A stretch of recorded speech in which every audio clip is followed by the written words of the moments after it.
ஜோதிட தளபதி ஆராய்ச்சி சங்கம் நடத்தும் 80வது ஜோதிட கருத்தரங்கத்திற்கு ராமநாதபுரம் டாக்டர் தனசேகர ஐயா அவர்களை மேடைக்கு வருக வருக என வரவேற்கிறோம். அடுத்தபடியாக பரமக்குடியூர் ஜோதிட மார்த்தாண்டன் ஐயா சந்திரன் ஐயா அவர்களை மேடைக்கு வருக வருக என வரவேற்கிறோம்.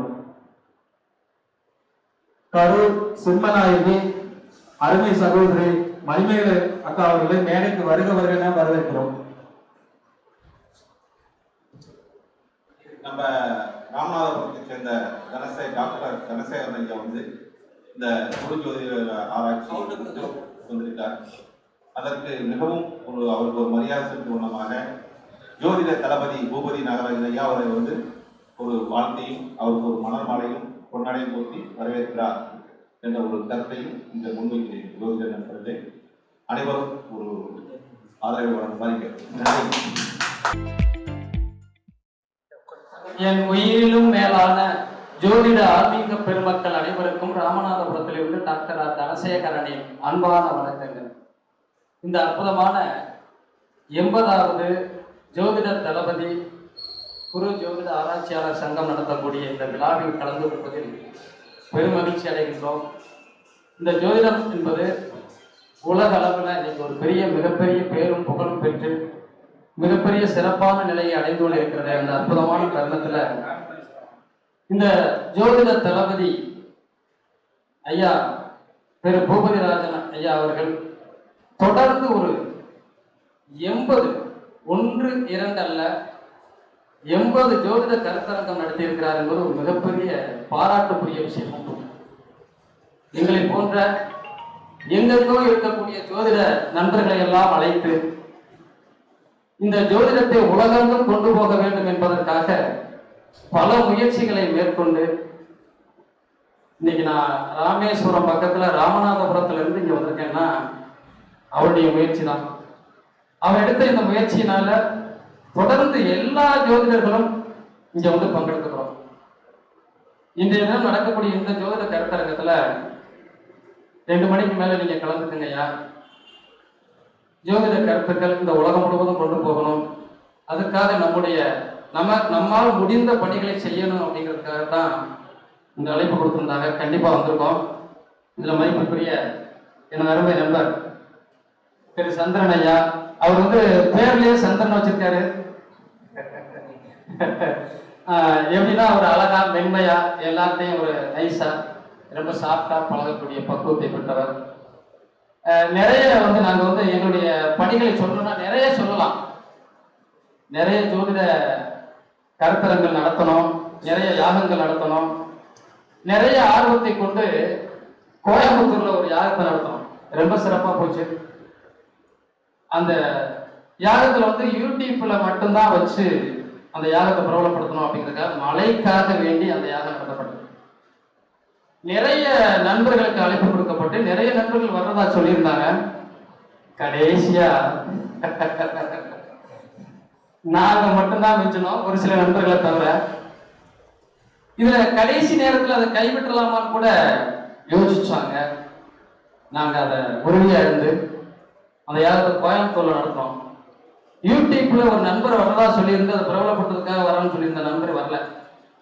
மணியம்மா சொன்னாங்க நைட்ல வரல அப்படின்னு. பிரபஞ்சம் ஏதோ நினைக்குது, நாம ஏதோ நினைக்கிறோம். அது என்ன நினைக்குதோ அதாம நடக்கணும். அங்கே என்னுடைய உறவினர் ஒருத்தர் இருந்தாரு. அவருக்கு ஒரே ஒரு போன் கால் பண்ணோம். கிட்டத்தட்ட ஒரு 15-20 சேனல் வந்துடுச்சு. நாங்க பண்ண யாகம் அங்கே உலகம் முழுவதும் போச்சு. அது எல்லா இடத்துக்கும் நாம யூடியூப்ல கொண்டு போனோம்னா அது பெரிய டிவி சேனல் மூலமா கொண்டு போனது பிரபஞ்சம். நம்ம கையில எதுவுமே இல்லை. சிறப்பா நடந்தது. யாரெல்லாம் வரேன்னு சொல்லிட்டு வராம இருந்தாங்களோ அவங்க போன மறுநாள் போன் கிட்டத்தட்ட ஒரு 20 நாள் தொடர்ந்து வந்துச்சு. எப்படி பண்ணீங்க, யார் பண்ணீங்க, எங்க போனீங்க, என்ன செஞ்சீங்க, எப்படி சேனல்லாம் வந்துச்சு.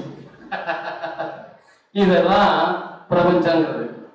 நம்ம ஜோதிடர்களுக்குள்ள எவ்வளவுதான் மன வருத்தங்கள் கசப்புகள் இருந்தாலும் கூட ஜோதிடம் என்பது ஒண்ணுதான், பிரபஞ்சம் என்பது ஒண்ணுதான். இதுல பாகுபாடு இல்லாம ஒரு நிலையோட செயல்பட்டோம்னா கண்டிப்பா இந்த பிரபஞ்சம் நமக்கு ஒரு பெரிய அளவுல நம்மளை தூக்கி கொண்டு போகும். உலக அளவுல இருக்கக்கூடிய இந்த ஜோதிட பிரபஞ்சத்துல நாம ஒரு விஷயத்தையும் சிந்திக்க வேண்டியிருக்கு. நம்ம நீங்க நினைக்கிறோம் இப்ப அடுத்த ராமேஸ்வரத்துல ஒரு யாகம் நடத்தலாம் ஐயா சொல்லுங்கன்னு சொல்லிக்கிட்டே இருக்காரு சந்திரன் ஐயா. அதற்கப்புறம் அவர் ஈரோட்டுல ஒரு யாகம் நடத்தி எனக்கு அழைப்பு கொடுத்திருந்தாரு, என்னால வர முடியல. அது பிரபஞ்சம் ஒத்துழைக்கணும். அதை தான் நான் சொல்லுவேன். நம்ம கையில எதுவுமே இல்லை. அது என்ன நினைக்கிறதோ அது நடக்கும். இப்ப இது 2வது கூட்டம் 3வது கூட்டம் தொடர்ந்து முயற்சி பண்ணி இப்ப இந்த கூட்டத்துக்கு வந்திருக்கோம். இந்த ஜோதிடத்தை பத்தி ரொம்ப எளிமையா இனிமையா நம்ம பேச போறோம், தொடர்ந்து பேச போறோம். இதுல நிறைய பேர் சொல்லுவாங்க இல்லையா, நிறைய சொல்றாங்க திதி கரணம் யோகம் பஞ்சாங்கம்னா அதுதானே நட்சத்திரம் இதெல்லாம் நம்ம சொல்றோம். இது ரொம்ப ரொம்ப ரொம்ப ரொம்ப முக்கியம்னா ஸ்தான பலம். முதல்ல ஜாதகத்துல எதை பார்க்கிறோம்? முதல்ல நம்ம ஜாதக 12 கட்டத்துக்குள்ள ஸ்தான பலம் எப்படி இருக்கு, இந்த ஸ்தான பலம் எப்படி இருக்கு அப்படிங்கறத நம்ம பார்க்கிறோம். இதுல ஸ்தான பலம் எப்படி பார்க்கணும்னா நம்ம வந்து எப்படி பார்க்கணும்? 12 கட்டத்துக்குள்ள ஆட்சி பெற்றிருக்கா ஒரு கிரகம், உச்சம் பெற்றிருக்கா, நட்பு பெற்றிருக்கா, பகையா இருக்கா, இதை வச்சு அந்த கிரகம் பலமா இருக்கா அப்படிங்கறத நம்ம பார்க்கணும். சரி, அதுக்கடுத்து அதனுடைய பார்வை எப்படி இருக்கு அப்படிங்கறத பார்க்கிறோம். அதன் பிறகு அந்த கிரகம் எங்க சேர்ந்து இருக்குன்னு பார்க்கிறோம். அதான் நம்ம மணிமா தான் நம்ம யாரு எங்க சேர்றோமோ அப்படிதான் நம்ம குணம் இருக்கும். அந்த கிரகங்கள் எங்க சேர்ந்திருக்கோ அப்படிதான் இருக்கும். இதுல நீசம் பெற்றது ஒரு விஷயம். அது நிறைய பேர் நம்ம அதை மறந்துடுறோம். ஒரு கிரகம் உச்சம் பெற்றதால் பலம் பெற்றிருக்கு அப்படின்னு நினைக்கிறோம். அதுவும் தப்பு. சில சமயம் அந்த கிரகம் உச்சம் பெற்ற கிரகம் நமக்கு எதுவுமே நல்லது செய்யறது இல்லை. நான் பார்த்திருக்கேன். நீசம் பெற்ற கிரகம் பலம் இல்லாம போச்சா, நிச்சயமா அதையும் நம்ம ஈஸியா எடுத்துட முடியாது. அது நிறைய நல்ல யோகங்களை கொடுத்துட்டு இருக்கு. ஒரு கிரகம் நீசம் பெறுது. இப்ப சுக்கிரன் மீனத்துல நீசம் பெறாரு அப்படின்னா உச்சம் பெறாரு, சாரி மீனத்துல உச்சம் பெறாருன்னா கன்னியில நீசம் பெறாரு. அதே மாதிரி அதுக்கு ஒரு திக்பலம்னு ஒண்ணு இருக்கு. இந்த திக்பலத்தை கண்டிப்பா பார்க்கணும். நம்ம ஜாதகத்துல இப்ப நீசம் உச்சம் அப்படிங்கிறது மேலோட்டமா மேல அப்படியே வெள்ளச்சட்டையை போட்டு நான் வந்து உட்கார்ந்துருக்கேன். உள்ள என்ன இருக்குன்னு எனக்கு தெரியாது, யாருக்கும் தெரியாது. ஆனா மேல வெள்ளச்சட்டையை போட்டு போத்திக்குங்கிற மாதிரி தான் ராசி. இந்த திக்பலம்ங்கிறத நம்ம ஒவ்வொரு கிரகத்தை சொல்லியிருப்பாங்க. லக்கணத்துல புதனோ குருவோ இருந்தா திக்பலன் பலமா இருக்கு. 4ஆம் இடத்துல சுக்கிரன் சந்திரன் இருந்தா திக்பலம் பலமா இருக்கு. சனி 7ஆம் இடத்துல இருந்தா அது திக்பலம் பலமா இருக்கு. சூரியன் செவ்வாய் 10ஆம் இடத்துல இருந்தா அது திக்பலன் பலமா இருக்கு. அந்த திக்பலன்ல இன்னொன்னு இருக்கு, நிக்பலன் ஒண்ணு இருக்கு. நிக்பலன் தான் இப்ப நம்ம நிறைய பேர் என்கிட்ட சொல்லுவாங்க 10ஆம் இடத்துல சந்திரன் பலமா இருக்காயா, அவனுக்கு அள்ளி கொடுத்துருவான். அங்கே 4ஆம் இடத்துல நிக்பலன்ல இருக்கிறவன் அடுத்து அதுக்கு நேர ஆப்போசிட் 7ஆம் இடத்துக்கு போனா என்ன ஆவான்? அதான் நிக்பலனுக்கு போயிடும். நிக்பலன்றது நீச நிலைக்கு போயிடும். அத ஒரு ஜாதகம் பலம் பெற்று இருக்கிறது எப்படி நம்ம உச்ச நிலையில் இருக்கக்கூடிய கிரகம் 7ஆம் இடத்துல நீசம் அடையுதோ அதே மாதிரி அந்த எந்த இடத்துல நிக்பலன்ல இருக்கிற கிரகம், திக்பலன் இருக்குன்னு சொல்றோம் இல்லையா, திக்பலன்ல இருக்கிற கிரகம் அப்படின்னு சொல்றோம் இல்லையா, அது நிக்பலனுக்கு போயிடும், நீச நிலைக்கு போயிடும். ஒரு கிரகம் அது எந்த நிலையில வேணாலும் இருக்கட்டும். இப்ப மகர லக்கணத்துல கூட குரு இருக்கட்டும், நீசத்துல இருக்க நமக்கு அப்படிதான் தெரியும். மகர லக்கணத்துல குரு பகவான் நீசத்துல இருக்க. ஆனா லக்கணத்துல அவர் இருந்தாருன்னா அவர் திக்பலனா இருக்காருன்னு அர்த்தம். கண்டிப்பா அவர் நல்ல பலனை தான் செய்வார். அது மகர லக்கணக்காரங்களுக்கு, எல்லா லக்கணத்துக்கும் சொல்லிடக்கூடாது. அதே நேரத்துல அதே மகரத்துக்கு ஆப்போசிட்டா 7ஆம் இடத்துக்கு போங்க. என்ன ராசி வரும்? கடகம். கடகத்துல சூரியன் குரு உச்சம். பார்க்கத்தான் உச்சம். எத்தனை பேருக்கு உச்சம் அடைஞ்ச குரு இருக்கவங்க நல்லா இருக்கான்னு சொல்லுங்க பார்க்கலாம். எனக்கு குரு உச்சம், உனக்கு குரு உச்சம், எனக்கு குரு உச்சம், எல்லாருக்கும் குரு உச்சத்துல இருக்காரு. ஆனால் அவர் திக்பலன்கிற நிலையில இருந்து நிக்பலன் அடைகிறாரு. அதை நம்ம வந்து கவனத்துல எடுத்துக்கணும். ஒரு ஜாதகத்துல உச்சம் மட்டுமே வேலை செய்யணும்னு சொல்லி இப்ப வந்து சுக்கிரன் வந்து 4ஆம் இடத்துல இருந்தா ஒரு திக்பலன். அப்போ மிதுன லக்கணத்துக்கு என்ன 4ஆம் இடத்துல போனா அவர் நீசமாயிடுவாரு. ஆனா மிதுன லக்கணக்காரங்களுக்கு உண்மையிலேயே அவர் சுக்கிரன் நீசமா இருந்தாலும் பலமா இருக்காருன்னு அர்த்தம். அதை நீங்க எடுத்துக்கணும். அது ரொம்ப ரொம்ப முக்கியமான பாயிண்ட். நீங்க அவங்க போய் பாருங்க, அவங்க ஜாதகத்தை பாருங்க, நல்லா இருப்பாங்க. அப்ப நீசமாயி போச்சே, தப்பா எடுத்துக்காதீங்க. ஆனால் அந்த நிக்பலனுக்கும் திக்பலனுக்கும் வித்தியாசம் தான். இப்ப நீசம் உச்சம் பாக்குறீங்க இல்லையா, அது மாதிரி இந்த விஷயத்திலையும் ரொம்ப கவனம் தேவை. அப்புறம் அதே மாதிரி இப்ப நம்ம வந்து சந்திரன் வந்து எங்கே நீசம் அடைகிறாரு? விருச்சிகத்துல. அதே விருச்சிக லக்கணமா இருந்தா சந்திரன் பலமா தான் இருக்காரு, பலமான யோகத்தை கொடுப்பாரு. இப்படி லக்கணத்துக்கு பார்க்கணும். அதே மாதிரி நீங்க வந்து இப்ப சூரியன் போய் எங்க பார்த்தா நீசமாகிறாரு? துலாம் நீசமாகிறாரு. துலாம் லக்கணக்காரங்களுக்கு துலாம் நல்லது வேலை செய்யும், சூரியன் நல்ல வேலை செய்வார், நல்லா இருக்கும். அப்ப அது எப்படி பார்க்கணும்னா, குருவும் புதனும் லக்கணத்தில் இருந்தால், அது எந்த நிலையா இருந்தாலும் சரி, திக் பலன் இருக்காங்க. இப்ப வந்து மீனத்துல நம்ம புதன் நீசம், அப்ப அங்க புதன் இருக்காருன்னு வச்சுக்கோங்க, மீன லக்கணமா இருந்துச்சுன்னு வச்சுக்கோங்க, கண்டிப்பா புதன் அவருக்கு நல்லது செய்வார், பலமா இருக்காருன்னு அர்த்தம். அப்ப திக்பலன் நிக்பலனுக்கு இவ்வளவு வித்தியாசம் இருக்கு பாருங்க, எவ்வளவு வித்தியாசம் இருக்கு நம்ம ஜாதகத்துக்குள்ள. சாதாரணமா ஒரு பலனை நம்ம ஈஸியா எடுத்துட முடியாது, அவ்வளவு விஷயங்கள் அதில் பார்க்கணும். இப்ப நிறைய பேருக்கு நம்ம பார்ப்போம், 10ஆம் இடத்துல சூரியன் நீசமா இருக்காரு, எப்படி இவருக்கு அரசு வேலை கிடைக்கும்? 10ல சூரியன் இருந்தா அரசு வேலை கிடைக்கும் சொல்றோம் இல்லையா? அப்ப 10ஆம் இடத்துல சூரியன் நீசமாய் போயிருக்காரு. அப்ப சூரியன் துலாம்ல நீசம், துலாம் லக்கணாதிபதியாக இருந்தால், லக்கணத்தில் இருந்தால் அவர் நீச நிலையை அடைய மாட்டாரு, அவர் ஆட்சி பெற்ற கிரகத்துக்குரிய பலத்துல இருக்காருன்னு அர்த்தம். அப்ப இந்த மாதிரியும் கிரகங்களை நம்ம வந்து பார்க்கும்போது அது நிறைய மாறுபாடுகள் நிறைய தரும். அதுக்கு எடுத்துக்காட்டு ஜாதகங்கள் கூட நிறைய வச்சிருக்கேன் இன்னைக்கு நான் உங்களுக்கு. கண்டிப்பா அது சில விஷயங்கள் நான் அதை காட்டுறேன். இப்போ நம்ம சந்திரன் ஐயா பேசட்டும் இல்லையா? இல்ல பேசட்டும், அப்புறம் நான் அதுக்கடுத்து சொல்றேன்.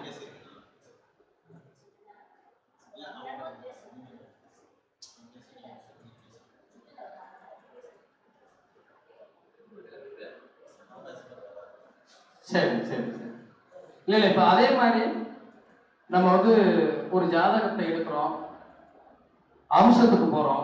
நிறைய பேர் சொல்லுவாங்க அம்சத்துக்கு போயிட்டோம்னா நிறைய கிரகங்கள் வந்து ஜாதக கட்டத்துல நம்ம ராசி கட்டத்துல பார்க்கக்கூடிய கிரகங்கள் அம்சத்துல பலமா இருக்கும். அம்சத்துல பலமா இருக்கிற கிரகங்கள் பாவாம்சத்துல பலமா இருக்கும். இதை நான் ஏற்கனவே சொல்லியிருக்கேன். அப்படியே முழுசா சட்டையை போட்டு பார்க்கறது தான் ராசி, ஸ்கேன் பண்ணி பார்க்கறது தான் அம்சம். பாவாம்சம் அப்படிங்கிறது வந்து அப்படியே அக்யூரேட்டா சொல்லும். நம்ம வந்து இந்த கிரகம் இங்க இருக்கு, நீங்க ராசியில் இருக்கக்கூடிய கிரகம் பாவாம்சத்துல அதே இடத்துல இருக்கான்னு பாத்தீங்கன்னா சில கட்டங்கள் மாறிடும். அப்ப அது பலம் இருக்காது, பலம் இல்லை. அந்த அந்த அமைப்பே நம்ம அந்த ஜாதக பலத்துக்கு பார்க்கணும். நிறைய பேர் சொல்றாங்க, நிறைய வித்தியாசமா பேசுறாங்க, நிறைய விஷயங்கள் ஜோதிட கருத்துக்கள் வருது, நம்ம நிறைய பார்த்துட்டு இருக்கோம். நீங்க நான் இந்த பள்ளிப்பாளையம் வந்துட்டு போய் சண்டை எனக்கு தெரியும், வந்துட்டு போய் சொன்னேன் அவர்கிட்ட, என்னால வந்து ஈரோடு அங்கே இங்கெல்லாம் போயிட்டு இருக்க முடியாது, அடைய முடியல, நான் ஒரு சேனல் ஆரம்பிக்க போறேன் அப்படின்னு. அவர் சொல்லுவாரு, சேனல் ஆரம்பிச்சோம்னா ஆரம்பிச்சுட்டு நடத்த முடியாம போயிட்டாங்கயா, நீங்க இனிமே சேனல் ஆரம்பிச்சு என்ன பண்ண போறீங்க? இல்ல பார்க்கலாம்.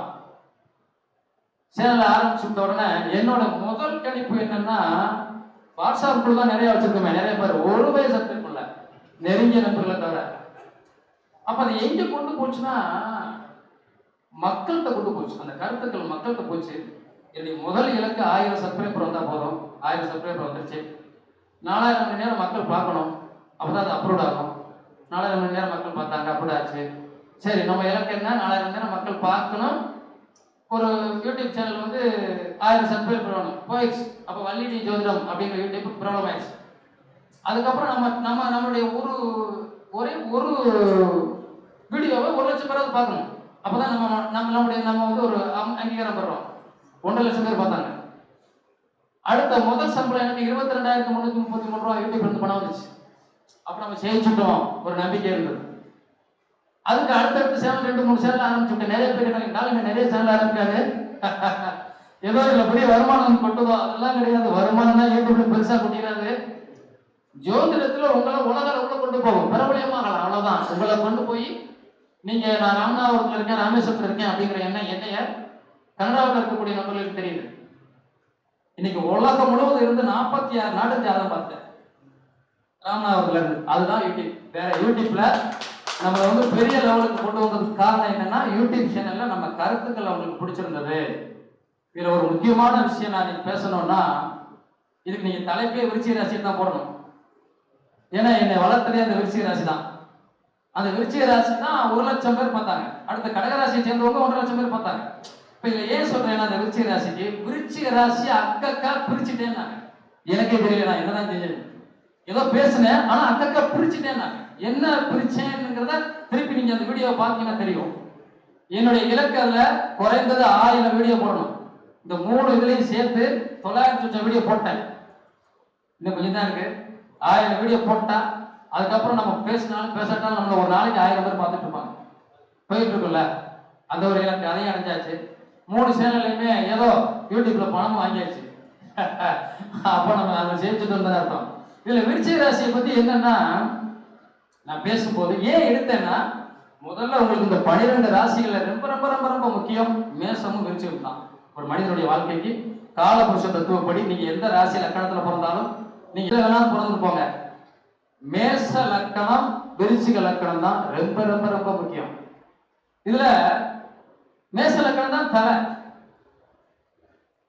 இந்த 8ஆம் இடம் தான் மறைமுகமான விஷயம். என்ன விஷயம், நம்ம என்ன செய்ய போறோம் அப்படிங்கறத மறைமுகமா இருக்கக்கூடியது. அதுக்குதான் அதுக்கு தேலை கொடுத்தாங்க சின்னமா. தேல்ங்கிறது மறைந்து தான் வாழும், ஆனா அது கொட்டாது. கொட்டுனா பலமா இருக்கும். இந்த விருச்சிக ராசியை பற்றி நான் இன்னைக்கு விருச்சிக ராசியை பற்றி போட்டா 5000 10,000 வந்துருவாங்க. அது ஏன்னா அந்த ராசிக்கு அவ்வளவு ஒரு பவர் என் மேல அவங்களுக்கு அவ்வளவு நம்பிக்கை. என்ன காரணம்னா, விருச்சிக ராசியில் பிறந்தவர்களை விஷம் கூட தீண்டாதுன்னு போட்டுருங்க. நிறைய பேர் கம்மாளம் இருந்தாங்க, என் மேல பாம்பு ஏறி போச்சு, என் மேல பள்ளி ஏறி போச்சு, என் மேல தேடி ஏறி போச்சு, என்னை கொட்டல கடிக்கல. அது உண்மைதான். விருச்சிக ராசியை சேர்ந்தவர்கள் இந்த அதான் நீங்க நம்ம கோச்சாரத்துல பார்க்கும்போது சனி சந்திரனை தொடுகிற போது நீங்க அதை ரொம்ப முக்கியமா கவனிக்கணும். சனி சந்திரனை தொடுகிற போது என்ன சம்பவம் நடக்கும்னு நினைக்கிறீங்க? சந்திரன் உடல்காரன், மனோக்காரன், அம்மாவுக்கு காரன் அவர் தான். இப்ப 4ஆம் இடம் வீட்டுக்காரனாவும் ஒருவர். அதே சந்திரனை சனி யாரு? கர்மக்காரன். சந்திரனை சனி தொடுகிற போது உன் உடம்புக்கு உரிய உன்னை உடம்பை பெற்றெடுத்த தாயை ஒண்ணு பிடிக்கும். பொம்பளை பிள்ளையா இருந்தா, வயசு பிள்ளையா இருந்தா அம்மா விட்டு ஓடி போகும். அப்படி நிறைய நடந்தது. வயசானவங்க இருந்தா அம்மாவே இல்லாம போயிடுறாங்க. கர்மக்காரன் அந்த வேலையை செய்யற மறைமுகமான 8ஆம் இடம் என்ன ஆயில் அதானே.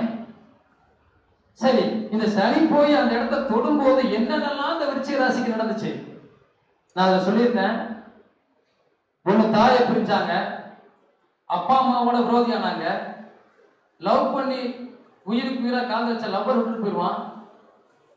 தன்னோட உயிருக்கு உயிரா வாழ்ந்த கணவன் மனைவிக்குள்ள நிறைய பேருக்கு டைவர்ஸ் ஓடுச்சு. இது உண்மையா இல்லையான்னு கேட்டுக்கன்னு சொல்லி போட்டிருந்தேன். நிறைய பேருக்கு அம்மான்னு சொல்லியிருந்தாங்க. ஐயா 100க்கு 100 உண்மையா நிறைய டைவர்ஸ் பிரச்சனை இருக்கு விருச்சிக ராசி. இந்த விருச்சிக ராசிக்கு ஏன் இது 30 ஆண்டுகளுக்கு பிறகு சனி திருப்பி கோச்சாரத்துல வந்த போது நிறைய பேரு கொடுத்த கடனை வாங்க முடியல, வாங்கின கடனை கட்ட முடியல, செத்து போயிடுமா, ஏன் வாழ்றோன்ற வாழ்க்கை அந்த அளவுக்கு மோசமான கண்டிஷனுக்கு இந்த விருச்சிக ராசிக்கு இந்த 7 சனி கொண்டு போச்சு. இந்த 7 சனி காலத்துல அவங்க எதை செஞ்சாலும் சரி, அவங்க போய் ஒருத்தருக்கு ஜாமீன் கேட்டு போட்டா அவன் இப்ப மாட்டி விட்டு போயிடுவான். அதே மாதிரி இவங்க நிறைய பணத்தை தொலைச்சாங்க. இவங்க விருச்சிக ராசியில பிறந்தவங்க யாராவது ஒருத்தர் எப்படியாவது தன்னுடைய பணத்தை இழந்திருப்பாங்க, யார்ட்டையாவது கொடுத்திருப்பாங்க, யார்ட்டையாவது இழந்திருப்பாங்க, எப்படியாவது ஒரு விஷயம் சம்பவம் நடந்திருக்கும். அதே மாதிரி இவங்க பணம் காணாம போயிருக்கும். நகைகள் நிறைய இந்த விருச்சிக ராசிக்கு அடகு போச்சு, திருப்ப முடியாம போச்சு நிறைய பேருக்கு. ஏன் அப்படின்னா, அது இந்த வருஷம் நான் சொல்லியிருந்தேன், தங்கத்துக்கு காரகம்னு யாரை சொல்லுவோம்? குருவை சொல்லுவோம். குரு நீச நிலையில இருந்த நிறைய விருச்சிக ராசிக்காரன் நான் தப்பிச்சுட்டேன் 7 சனி விளைய வரும்போது இது வந்துச்சு. நிறைய பேருடைய நகைகள் அடகு போனதை திருப்ப முடியாம போச்சு விருச்சிக ராசியை சேர்ந்தவங்களுக்கு. ஏன்னா இந்த 8ஆம் இடம் இந்த விருச்சிக ராசிக்கு மட்டும் இது இல்ல, எல்லா ராசிக்கும் பொருந்தும். ஆனா அந்த ராசிக்கு தான் எனக்கு நடக்கிற மாதிரியே அவங்க சொல்லுவாங்க. அதே மாதிரி விருச்சிக ராசியை சேர்ந்தவங்களுக்கு மறைமுக உறுப்புகளில் பிரச்சனை இருக்கும், அரிப்பு அலர்ஜி இருக்கும். சந்திரனை சனி தொடுகிற போது இது அழுக்கு, அது உடம்பு. அந்த இடத்தை குறிப்பிடக்கூடிய இடம் மறைமுகமான இடம். அந்த இடத்துல அலர்ச்சி அரிப்பு அந்த பிரச்சனைகளை கொண்டு வந்துருது. கணவன் மனைவிக்குள்ள நிறைய பிரச்சனை, டைவர்ஸ் அப்பா அம்மா பிரிவு, நண்பர்கள் பிரிவு, வேலை பார்க்குற இடத்துல பிரச்சனை. இவங்க என்ன ஒரு விஷயம் அப்படின்னா, அந்த விருச்சிக ராசி மட்டும் நான் சொன்னேன்னா, விசாக நட்சத்திரம் மட்டும் தப்பிச்சுக்கும். ஏன் தப்பிச்சுக்குன்னா, விசாக நட்சத்திரம் 4ஆம் பாகம் மட்டும்தான் விருச்சிகத்துல இருக்கு. இருக்கிறத வச்சு பொழைச்சுக்குவான். இந்த விருச்சிக ராசி விசாக நட்சத்திரத்துல பிறந்தவங்க பாத்தீங்கன்னா, ஒரு பிஸ்கட் பாக்கெட் கையில இருக்குன்னு வச்சுக்கோங்க. வேற நம்மளா இருந்தா 2 பிஸ்கட் எடுத்துட்டு 2 கொடுப்போம். யாராவது கேட்டா அப்படியே கொடுப்போம். அந்த பெருந்தன்மையான மனசு. புஷ்கர நவாம்சத்துல இருக்க அந்த நட்சத்திரம், நீங்க அதை பாத்தீங்கன்னா உங்களுக்கு தெரியும். புஷ்கர நவாம்சத்துல இருக்கிறவன் தப்பிச்சுடுவான். எப்படி வேணாலும் அவனால வண்டி ஓட்டிட முடியும். அதனால நான் விருச்சிக ராசிக்கு விசாக நட்சத்திரம் வேண்டாம் 300 தான் பார்ப்பான், 3000 பார்க்க மாட்டான். ஏன்னா அவனுக்கு தேவையில்லை ஜோசியம். நல்லா இருக்கு, யாருக்கு சரியில்லையோ அவங்க தான் பார்ப்போம். இப்ப அனுச நட்சத்திரத்துல பிறந்தவங்களுடைய நிலை என்ன அப்படின்னா, அது சனியோட காலகத்துவம். யார் எதுவும் பேசினா மூஞ்சி நேரம் பட்டுன்னு பேசுவாங்க. அது பிடிக்காது. படான்னு பேசிட்டுவாங்க. நேர்மையா இருக்குன்னு நினைப்பாங்க, நடக்காது. இவங்க ஒருத்தர் ரொம்ப சிம்பிளா இவங்க பேசுறாங்க, இவங்க ஏதோ அவங்களோட சேர்ந்து இழுத்துக்க பாக்குறாங்க அப்படிங்கிற மாதிரி இருந்தா கூட, இந்த அனுசம் என்ன செய்யும், பட்டுன்னு நேர பேசிக்கிறோம். அதனால அவன் என்ன செய்வான், அங்கிட்டு போய் சும்மா இந்த பிள்ளை மேல வேற பழி தீ கொடுத்துருவான். செய்யாத பழிக்கு செய்யாத குற்றத்துக்கு இந்த நட்சத்திரக்காரன் பழி சுமையை வாங்குவான். அப்ப இவனுக்கு கோபம் வருமா இல்லையா? அப்ப நம்ம ஏன் பிறந்தோம், ஆங்காரம், கோபம், ஆத்தலம். ஏன்னா செவ்வாயோட ராசி, செவ்வாய்க்கு பொறுக்காது. செவ்வாய்க்கு பேரை என்ன சொல்லுவான், சண்டைக்காரன், வீம்புக்காரன், திமிரு பிடிச்சவன், அப்படிதான் சொல்லுவான் அவரை. அப்ப அந்த மாதிரி அந்த திமிரெல்லாம் இருக்கும். இதை விட ஒரு படி கேட்ட நட்சத்திரத்துல போவோம். இந்த கேட்ட என்ன செய்யும், எல்லாத்தையும் ஜாலியா ஜகசமா போகும். அதான தப்பா போச்சு. இப்ப கேட்ட நட்சத்திரத்துல பிறக்கக்கூடிய பெண்களாக இருந்தாலும் சரி, ஆண்களாக இருந்தாலும் சரி, எல்லாத்தையும் வழிய போய் சிரிச்சு ஜாலியா பேசுவாங்க. அதை மத்தவங்க பயன்படுத்திக்குவாங்க. பெண்களா இருந்தா நிறைய கெட்ட பேர் கேட்ட நட்சத்திரத்துக்கு வரும். என்ன காரணம் நினைக்கிறீங்க? இவங்க எல்லாருக்கும் கஷ்டப்படுறாங்க அப்படின்னா அவங்களுக்கு உதவி பண்ணுவாங்க, அவங்களுக்கு சப்போர்ட் பண்ணுவாங்க, அவங்களுக்கு ஏதாவது பண்ணணும்னு நினைப்பாங்க. ஆனா இவங்க இதை பயன்படுத்திக்கிட்டு இவங்க நம்ம மேல ரொம்ப ஒரு ஈர்ப்பா இருக்காங்க அப்படிங்கிற மாதிரி அவங்க மேல அப்படி யாரெல்லாம் பழகணுமோ எல்லாரோடையும் பழகணும். சும்மா தான் பேசியிருப்பாங்க, சொல்லாம சும்மா தான் செஞ்சிருப்பாங்க. அவங்க மேல நிறைய கெட்ட பேர். அந்த தேவையற்ற அசிங்கங்களையும் அவமானங்களையும் சுமக்கக்கூடிய அந்த நட்சத்திரம் கேட்ட. இந்த 3க்குமே வரும். இந்த விருச்சிகத்துலனா விசாகம் தெளிவா தப்பிச்சுக்கும். யார்கிட்ட எப்படி பேசணும், அப்படியே கும்பிடு போட்டு போயிட்டே இருக்கு. அனுசம் அடட்டி மிரட்டி சண்டை போட்டு வீம்பு பண்ணி அது பேரை கெடுத்துக்கும்.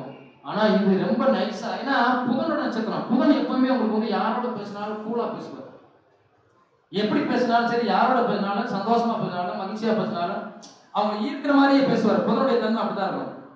அதனாலதான் அந்த கேட்டைக்கு நிறைய கெட்ட பேர். ஆனா கேட்ட நட்சத்திரத்தில் இருக்கக்கூடிய நிறைய சகோதரிகள், நிறைய பேர் கணவன் மனைவி பிரிவு நிறைய ஏற்படும். நிறைய அசிங்கங்கள், அவமானங்கள், நிறைய பண இழப்புகள், நிறைய கணவன் மனைவிட்ட ஏமாந்துறாங்க, மனைவி கணவன்கிட்ட ஏமாந்துறாங்க.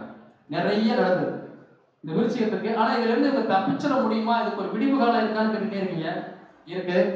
உங்க தங்கத்துக்கு காரணம். ஏன்னா விருச்சிக ராசிக்கு 2ஆம் இடத்துடைய அதிபதியே குருதான். அவர் நீச நிலையில இருந்தார். இப்போ 3ஆம் இடம் முயற்சி சார்ந்து போறாரு. 11 மாசத்துக்கு அப்புறம் கண்டிப்பா கொஞ்சம் மூச்சு விட்டு மேல வரலாம். அடுத்து கேது அந்த ராசியிலே இருக்கு. இது வர 4ஆம் மாசத்துக்கு அப்புறம் ஆட்டோமேட்டிக் 2024 பயிற்சி ஆயிடும். அதுக்கப்புறம் விருச்சிக ராசி நினைச்சது நடக்கும். உங்களுக்கு இருக்கக்கூடிய கஷ்டங்கள், கவலைகள் எல்லாமே தீர்ந்துடும், மேல வந்துடலாம். ஏன் விருச்சிக ராசிக்கு இவ்வளவு முக்கியத்துவம் கொடுப்பீங்கன்னு நிறைய என்கிட்ட யூடியூப்ல கேட்பாங்க. அவங்க தான் பாக்குறாங்க, அவங்க தான் கேட்கறாங்க. கேட்டதான் கொடுக்க முடியும், கேட்கிறவங்களுக்கு தான் கொடுக்க முடியும், பார்க்கறவங்களுக்கு தான் பதிவு போட முடியும். அதனாலதான் அதுல அதிகமான பதிவுகள் நீங்க வள்ளிடி ஜோதிடம் யூடியூப்ல போய் பார்த்தாலும் சரி, முகவி டிவின்னு ஒரு சேனல் இருக்கு, அதுல போய் பார்த்தாலும் சரி, அஸ்ட்ரோ டிவி ஆரம்பிங்க இருக்கு. இந்த 3 சேனல் இறுதியா இருந்தாலும் ஆரம்பிச்சாரு. நிறைய பேர் கேட்டாங்க. இதுல நான் சொன்னேன், என்ன முடக்கிறதுக்கு என்ன அமுக்கிறதுக்கு எத்தனை பேர் காத்துட்டு இருப்பான். முடங்கிடக்கூடாது, அடுத்ததுக்காக வச்சிருக்கேன். அதுக்காக வச்சிருக்கேன். நான் இதுல விட்டா அதுல வருவேன், அதுல விட்டா அதுல வருவேன். ஆனா இதுல என்ன அனாவசியமான பதிவுகள் வராது இல்ல, என்னோட பதிவுகள் மட்டும்தான் வந்திருக்கு. இன்னைக்கு வள்ளிடி ஜோதிடம் யூடியூப் போய் பாத்தீங்கன்னா வச்சுக்கலாம், கிட்டத்தட்ட 33,800 சப்ஸ்கிரைபர் வந்திருக்கு. கிட்டத்தட்ட 24 வருஷத்தை தாண்டிடுச்சு, 25 வருஷத்தை தொட போகுது. வியூவர்ஸ் இருக்காங்கல்ல. அதே மாதிரி முகவை டிவியை பார்த்தீங்கன்னா கிட்டத்தட்ட 8000 சப்ஸ்கிரைபர் நெருக்கி வந்துருச்சு. 4.25 லட்சம் வியூவர்ஸ் இருக்காங்க. அடுத்து இப்போ போன டிவி ஆரம்பிச்சு, இப்போ கொஞ்ச நாளைக்கு ஆரம்பிச்சது அது அஸ்ட்ரோ டிவி ஆரம்பி.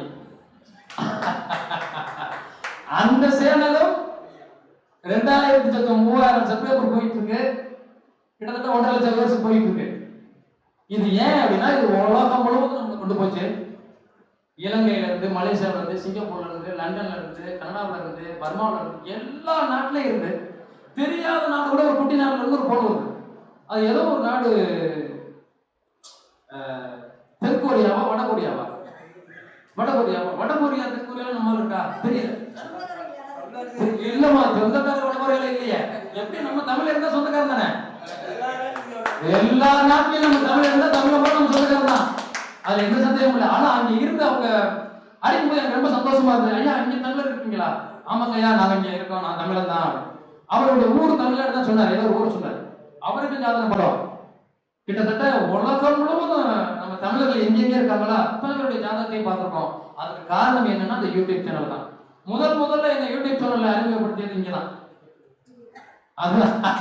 அதுதான் இது வந்து குரு ஜோதிட ஆராய்ச்சி சங்கத்துல வந்து பேசிட்டு போய் தான் நம்ம யாருங்கிறத உலகம் முழுவதும் போச்சு. நிறைய ஜாதகங்கள் வந்தது. இல்ல என்ன ஒரு விஷயம்னா, ஜோதிடர்கள் ஏன் இப்படி இருக்கும் அதுதான் அர்த்தம். இவ்வளவு விஷயங்கள் நம்ம பண்றோம். நீங்க யாராவது ஒரு ஜோதிடர் ஒரு சேனல் ஆரம்பிச்சு, நான் இந்த மாதிரி சேனல் ஆரம்பிச்சிருக்கேன்னு அனுப்பிச்ச உடனே நான் சப்ஸ்கிரைப் பண்ணிடுவேன். ஏன்னா நான் அப்படி நினைச்சா எனக்கு இத்தனை ஆயிரம் பேர் சப்ஸ்கிரைப் பண்ணுவாங்களா? ஆனா இந்த ஜோதிடர்கள் நீங்க அனுப்புங்க பண்ண மாட்டாங்க. அது எனக்கு தெரியல, அது அவங்களுடைய மனநிலை எப்படி இருக்குன்னு தெரியல. ஆனா ஒண்ணு நினைச்சுக்கோங்க, ஜோதிடம் என்பதை வளர்க்கணும்னா ஜோதிடர்கிட்ட கண்டிப்பா ஒற்றுமை வேணும். நீங்க யாரா இருந்தாலும் ஒரு சின்ன பையன் ஜோதிடம் கத்துக்கிட்டாலும் தட்டி கொடுக்கலாம். நீங்க நான் வந்து இப்ப வகுப்படுத்த சொல்லிட்டே இருந்தாலும் சொல்லிட்டு அடிப்படையில இருந்து வகுப்படுத்தேன். 9ஆம் பாவத்துக்கு மட்டும் முக்கியமா வகுப்படுத்தேன், 7ஆம் பாவத்துக்கு மட்டும் வகுப்படுத்தேன். அவங்களுக்கு கூட அந்த 7ஆம் பாவம் அதுக்கான ஒரு பிடிஎஃப் புக் கொடுத்துருவேன். இது அப்படியே கம்ப்ளீட் ஆகும், எல்லாமே இருக்கும். இப்ப இந்த அடிப்படை வகுப்பு கூட எடுத்தேன், நான் 2-3 மாசம் நடத்தினேன். ஆர்வம் உள்ள படிக்கிறவங்களுக்கு அப்ப நான் சொன்னேன், நீ சும்மா பணத்தை போட்டு உட்கார்ந்துருக்கு நான் பாடம் நடத்த மாட்டேன். இதுல பணம் போட்டா படிக்கணும், இல்லைன்னா பணமும் போடாதான் படிக்கணும் செய்யாது. என்ன சொல்றீங்க? நான் இப்ப என்ன செய்யறேன், அந்த இதுல பணம் யாரும் போடாத, நான் அடுத்தடுத்து நீ மேல போறதுக்கான பதிவுகளை கொடுத்துட்டே இருக்கேன், நீ பாத்துக்க படிச்சுக்க, பணம் போட வேணாம். என்ன சொல்றீங்க? நான் Zoom மீட்டிங் போட்டு பண்ணோம், கூகுள் மீட்டிங் போனோம். அவங்க அடிப்படையில இருந்து மேல்மட்டத்துக்கு கொண்டு வந்தாச்சு, மேல்நிலைக்கு வந்துட்டாங்க. மேல்நிலைக்கு வர வர அசால்ட் ஆச்சு உங்களுக்கு, எவ்வளவுதானே அவ்வளவுதானே. அப்ப அதுல நம்ம பதிவுகள் கொடுத்துருவோம், நீ படிச்சுக்க. இப்ப நான் இலவசம் ஒரு குறிப்பு கூட ஆரம்பிச்சு விட்டேன். இந்த 3 நாள் இருக்குமா குறிப்பு ஆரம்பிச்சுருக்கேன், மணிமேல இருக்காங்கல்ல. அதுல என்னன்னா அடிப்படையில இருந்து இலவசமாவே கொடுத்துருவோம் ஜோதிடத்தை, காசே வேண்டாம், ஆனா படிக்கணும். இப்ப அது ஒருத்தர் கேட்டுக்கார என்கிட்ட, ஐயா இத கொஞ்சம் Zoom மீட்டிங்ல நடந்தா நல்லா இருக்குமே. நல்லா இருக்கும். எத்தனை பேர் வரீங்க? இல்ல அதான் உண்மை. இப்ப இலவசமா நடத்துறதுக்கு எனக்கு வேலை இருக்கு. எனக்கு ஏன்னா நான் ஆபீஸ் போனா நீங்க என்ன நினைச்சாலும் காலையில எந்திரிச்சு பிள்ளைகளை காலேஜுக்கு போட கொண்டு விடணும். நம்ம காலேஜ்ல நம்ம எல்லாருக்கும் பிள்ளைங்க இருக்குல்ல, கொண்டு விடணும். அதுக்கப்புறம் நம்ம ஆபீஸ் வரணும். ஆபீஸ் வரும்போது காத்துட்டு இருக்க மக்களுக்கு நம்ம ஜாதகம் பார்க்கணும். ஏன்னா அவங்க நம்ம கிட்ட வந்து இருக்காங்க. அந்த ஜாதகத்தை பார்க்கும்போது அவங்களுக்கு நல்லது நடக்கணும்.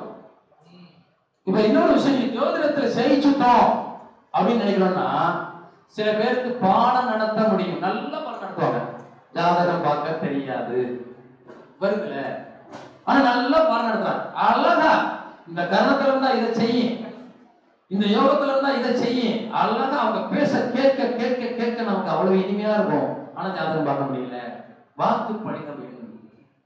நான் எப்படி ஜாதகம் பார்த்தேன்னா, நான் எந்த குருநாதர்கிட்டையும் போய் படிக்கல. அதான் அது எனக்கு வந்து மெயின் பாயிண்ட். அதான் நான் யார்கிட்டையும் போய் ஜோதிடம் கற்றுக்கல. அப்ப போனோட பேசும்போது நண்பர் சொன்னாரு, உங்களுக்கு வந்து ஏதோ பூர்வ புண்ணியத்துல ஏதோ விட்டு போயிருக்கு, அது அப்படி திறந்துச்சு அப்படின்னாரு. திடீர்ல இருக்கலாம், அப்படி கம்மி பண்ணி எடுத்துட்டோமோ தெரியாது. ஆனா திரும்ப இந்த ஜோதிடத்தை நான் படிக்கணும்னு உள்ள வந்து பார்த்து அதை மக்களுக்கு இலவசமா பார்த்து கொடுத்துட்டு போயிடுவேன். திரும்ப இது ஏதோ ஒரு ஈர்ப்பு. எனக்கு 23 வருஷமா குழந்தை இல்லை, உங்கள்கிட்ட போனா பார்க்கணும்னா பார்க்கலாம் பார்க்கலாம். அவர் என்ன கேட்கிறாரு, நான் சொல்லிட்டேன் 10ஆம் இடத்துல ஒரு பாவக்கரகரம் தான், 40 வயசுக்கு மேல ஒருத்தருக்கு கொல்லி வைக்க குழந்தை பிறக்கும். நம்பலாமா? ஏன்னா அவர் என்னமோ நம்மகிட்ட 10,000 கொடுத்த மாதிரி நம்ம 10 காசு வாங்கல. அவர் கேட்குற நம்பலாமா? ஏன்னா அவர் ரொம்ப நொந்து போயிருக்காரு. 10 லட்சம் 13 லட்சம் செலவு ஆஸ்பத்திரி நம்பலாம் அப்படின்னு. என்ன தைரியம் எனக்குன்னா, எனக்கு ஏதோ வாக்கு பழிக்கிற மாதிரியே தோணுது. அப்ப நம்ம சொல்றது நடக்குது. சரி, என்ன செஞ்சா செய்ய? 2 பேர் 48 நாள் இதை பண்ணுங்க, இதை பண்ணுங்க. ஒண்ணு நான் தப்பா நான் மறைச்சு சொல்ல, உண்மையை சொல்லிடுறேன். ஒன்றும் சொல்லல. 48 நாள் நீங்க 2 பேரும் விரதமா இருக்கணும். கணவன் மனைவியா இருக்கக்கூடாது. இது எதுக்கு சொன்னது? உடம்பை வலுப்படுத்த. இரண்டாவது, 9 நவக்கிரகங்களும் நமக்கு கண்டிப்பாக வழிவிடணும். அது ஏதாவது ஒரு வகையில தோஷம் இருக்கும். அதற்காக நவக்கிரக பூஜை பண்ணிக்கோங்க. மூன்றாவது, நீ குலமா உன்னை காத்து வந்த குலதெய்வம் உனக்கு இருக்கு. அதுல குலதெய்வ சாபம் இருக்கு. எப்படி இருக்கு? உங்க அப்பாவுடைய அப்பாவுக்கு 3 பொண்டாட்டி. ஆமா அப்படின்னாங்க. 3 பொண்டாட்டியும் உங்க அப்பாவுடைய அப்பா நல்லா பாத்துக்கிட்டாரா? நான் பிறக்க முன்னே அந்த ஆளு செத்து போயிட்டான். அது எப்படி எனக்கு தெரியும்? அப்ப உங்க அப்பாட்ட கேளு. எங்க அப்பாட்ட கேட்டேன். அவன் கிடைக்க எங்க அப்பன் என்ன பண்ண வேண்டியதுதான். ஏன்னா எல்லாருக்கும் கோபம் வரும்.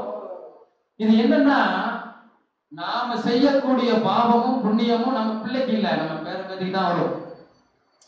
இதே மாதிரி இவர் என்ன செஞ்சிருக்காருன்னா, 3 மனைவியில எல்லா மனைவியும் சரியா பாத்துக்கிறது இல்ல. தனக்கு பிடிச்ச மனைவியை மட்டும் நல்லா வச்சுட்டு மத்தவங்க எல்லாம் காத்தோட விட்டான். அது அழுது மண்ணவாரி தூக்குது. அது தூக்குற பாவம் புண்ணியம் எங்க போய் நிக்குது? கடைசி அவன் பிள்ளைக்கு பிள்ளைலாம் நிக்குது. அவன் பிள்ளைக்குன்னா அவர் பிள்ளை ஒரு பிள்ளைக்கு இல்லைங்க, 3 பிள்ளைக்குமே குழந்தை இல்லைங்க. இவருக்கு அப்பவே வயசு 48. 48 குழந்தை வருமா? அவரோட ஒய்ஃப் 43. அவன் தம்பிக்கு குழந்தை இல்லை, அடுத்த தம்பி குழந்தை இல்லை. 3 பேருமே இங்க வந்தா பிறந்துச்சு. இப்ப என்ன செஞ்சோம்? இந்த 48 நாள் விரதம் இருந்துங்க. இந்த 5ஆம் இடத்தை பிடிச்சுக்க குலதெய்வத்தை. அங்க போய் ஒரு 9 அபிஷேகம் பண்ணு. தெய்வமே பால் தயிர் நெய் இளநீர் பன்னீர் சந்திரன் குங்குமம் பத்தி அந்த மாதிரி பண்ணிட்டு பொங்கல் வச்சு, கடவுளே தெரிஞ்சோ தெரியாமலோ நானோ எங்க அப்பனை பெத்தவனோ பண்ணியிருந்தா மன்னிச்சுட்டு எனக்கு ஒரு குழந்தைய கொடுக்கடவுளே அப்படின்னு சொல்லி குலதெய்வத்துல வேண்டிட்டாரு. குழந்தைக்கு காரகம் குருன்னு சொல்லி எல்லாரும் படிச்சுட்டே இருக்கோம். திருச்செந்தூருக்கு போய் இந்த 42 என்ன போறேன், 2 பேரும் மாலை போட்டு கோயில்கள போயிட்டு திருச்செந்தூர் போயிட்டு வந்தாரு. 48ஆவது நாள் கரு சனிக்குது, பொங்கல் பிள்ளை பிறந்துருச்சு. 7 வருஷம் ஆச்சு ஓடிட்டு. அந்த பிள்ளைக்கு காது ஊத்துறதுக்கு நான் தான் போய் தலைவாழ காய குளிக்க வச்சு கொடுத்தேன். இதுதான் முதல் வெட்டி. அப்ப நான் நினைச்சேன், கடவுளே 2ஆம் இடத்துல வாக்குஸ்தானத்துல உட்கார்ந்து தெய்வம் வேலை செய்யுது. இனிமே நம்ம குருநாதர் எங்க தேடுறது? எந்த குருநாதர் போய் உண்மையான குருநாதர் நம்ம பாத்துக்குவோம் அப்படின்ட்டு அடுத்து ஒருத்தர் வர்றாரு. ஐயா என் பொண்டாட்டி எனக்கு குழந்தை வேணும், ஓடி போடுங்க. எனக்கு குழந்தை வேணும், நான் வெளிநாடு போவா, எனக்கு குழந்தை பிறந்துருமா. உனக்கு குழந்தை வேணும்னா இங்கே இருந்துக்க, குழந்தை வேணும்னா வெளிநாடு போ. எனக்கு குழந்தை வேணும்னா ஆம்பளை பிள்ளை பிறந்துருச்சு. அப்படி தொடர்ந்து 500 பேர் பிறந்துருச்சியா. அதுல கிடைச்ச வெற்றி தான் நம்ம இன்னைக்கு உலகம் கொண்டு போயிருக்கு. இப்ப என்னன்னா, ஜோதிடம் நான் வந்து படிச்சுட்டேன் அப்படின்லாம் பேச முடியாது. நீங்க எல்லாமே படிச்சுக்கோங்க, ஜோதிடத்துடைய நுணுக்கங்களை தெரிஞ்சுக்கோங்க, ஜோதிடத்துடைய தன்மைகளை தெரிஞ்சுக்கோங்க. அடுத்து நீங்க எப்பவுமே வந்து கிரகங்களுடைய காரகத்துவம் நமக்கு ரொம்ப ரொம்ப முக்கியம்.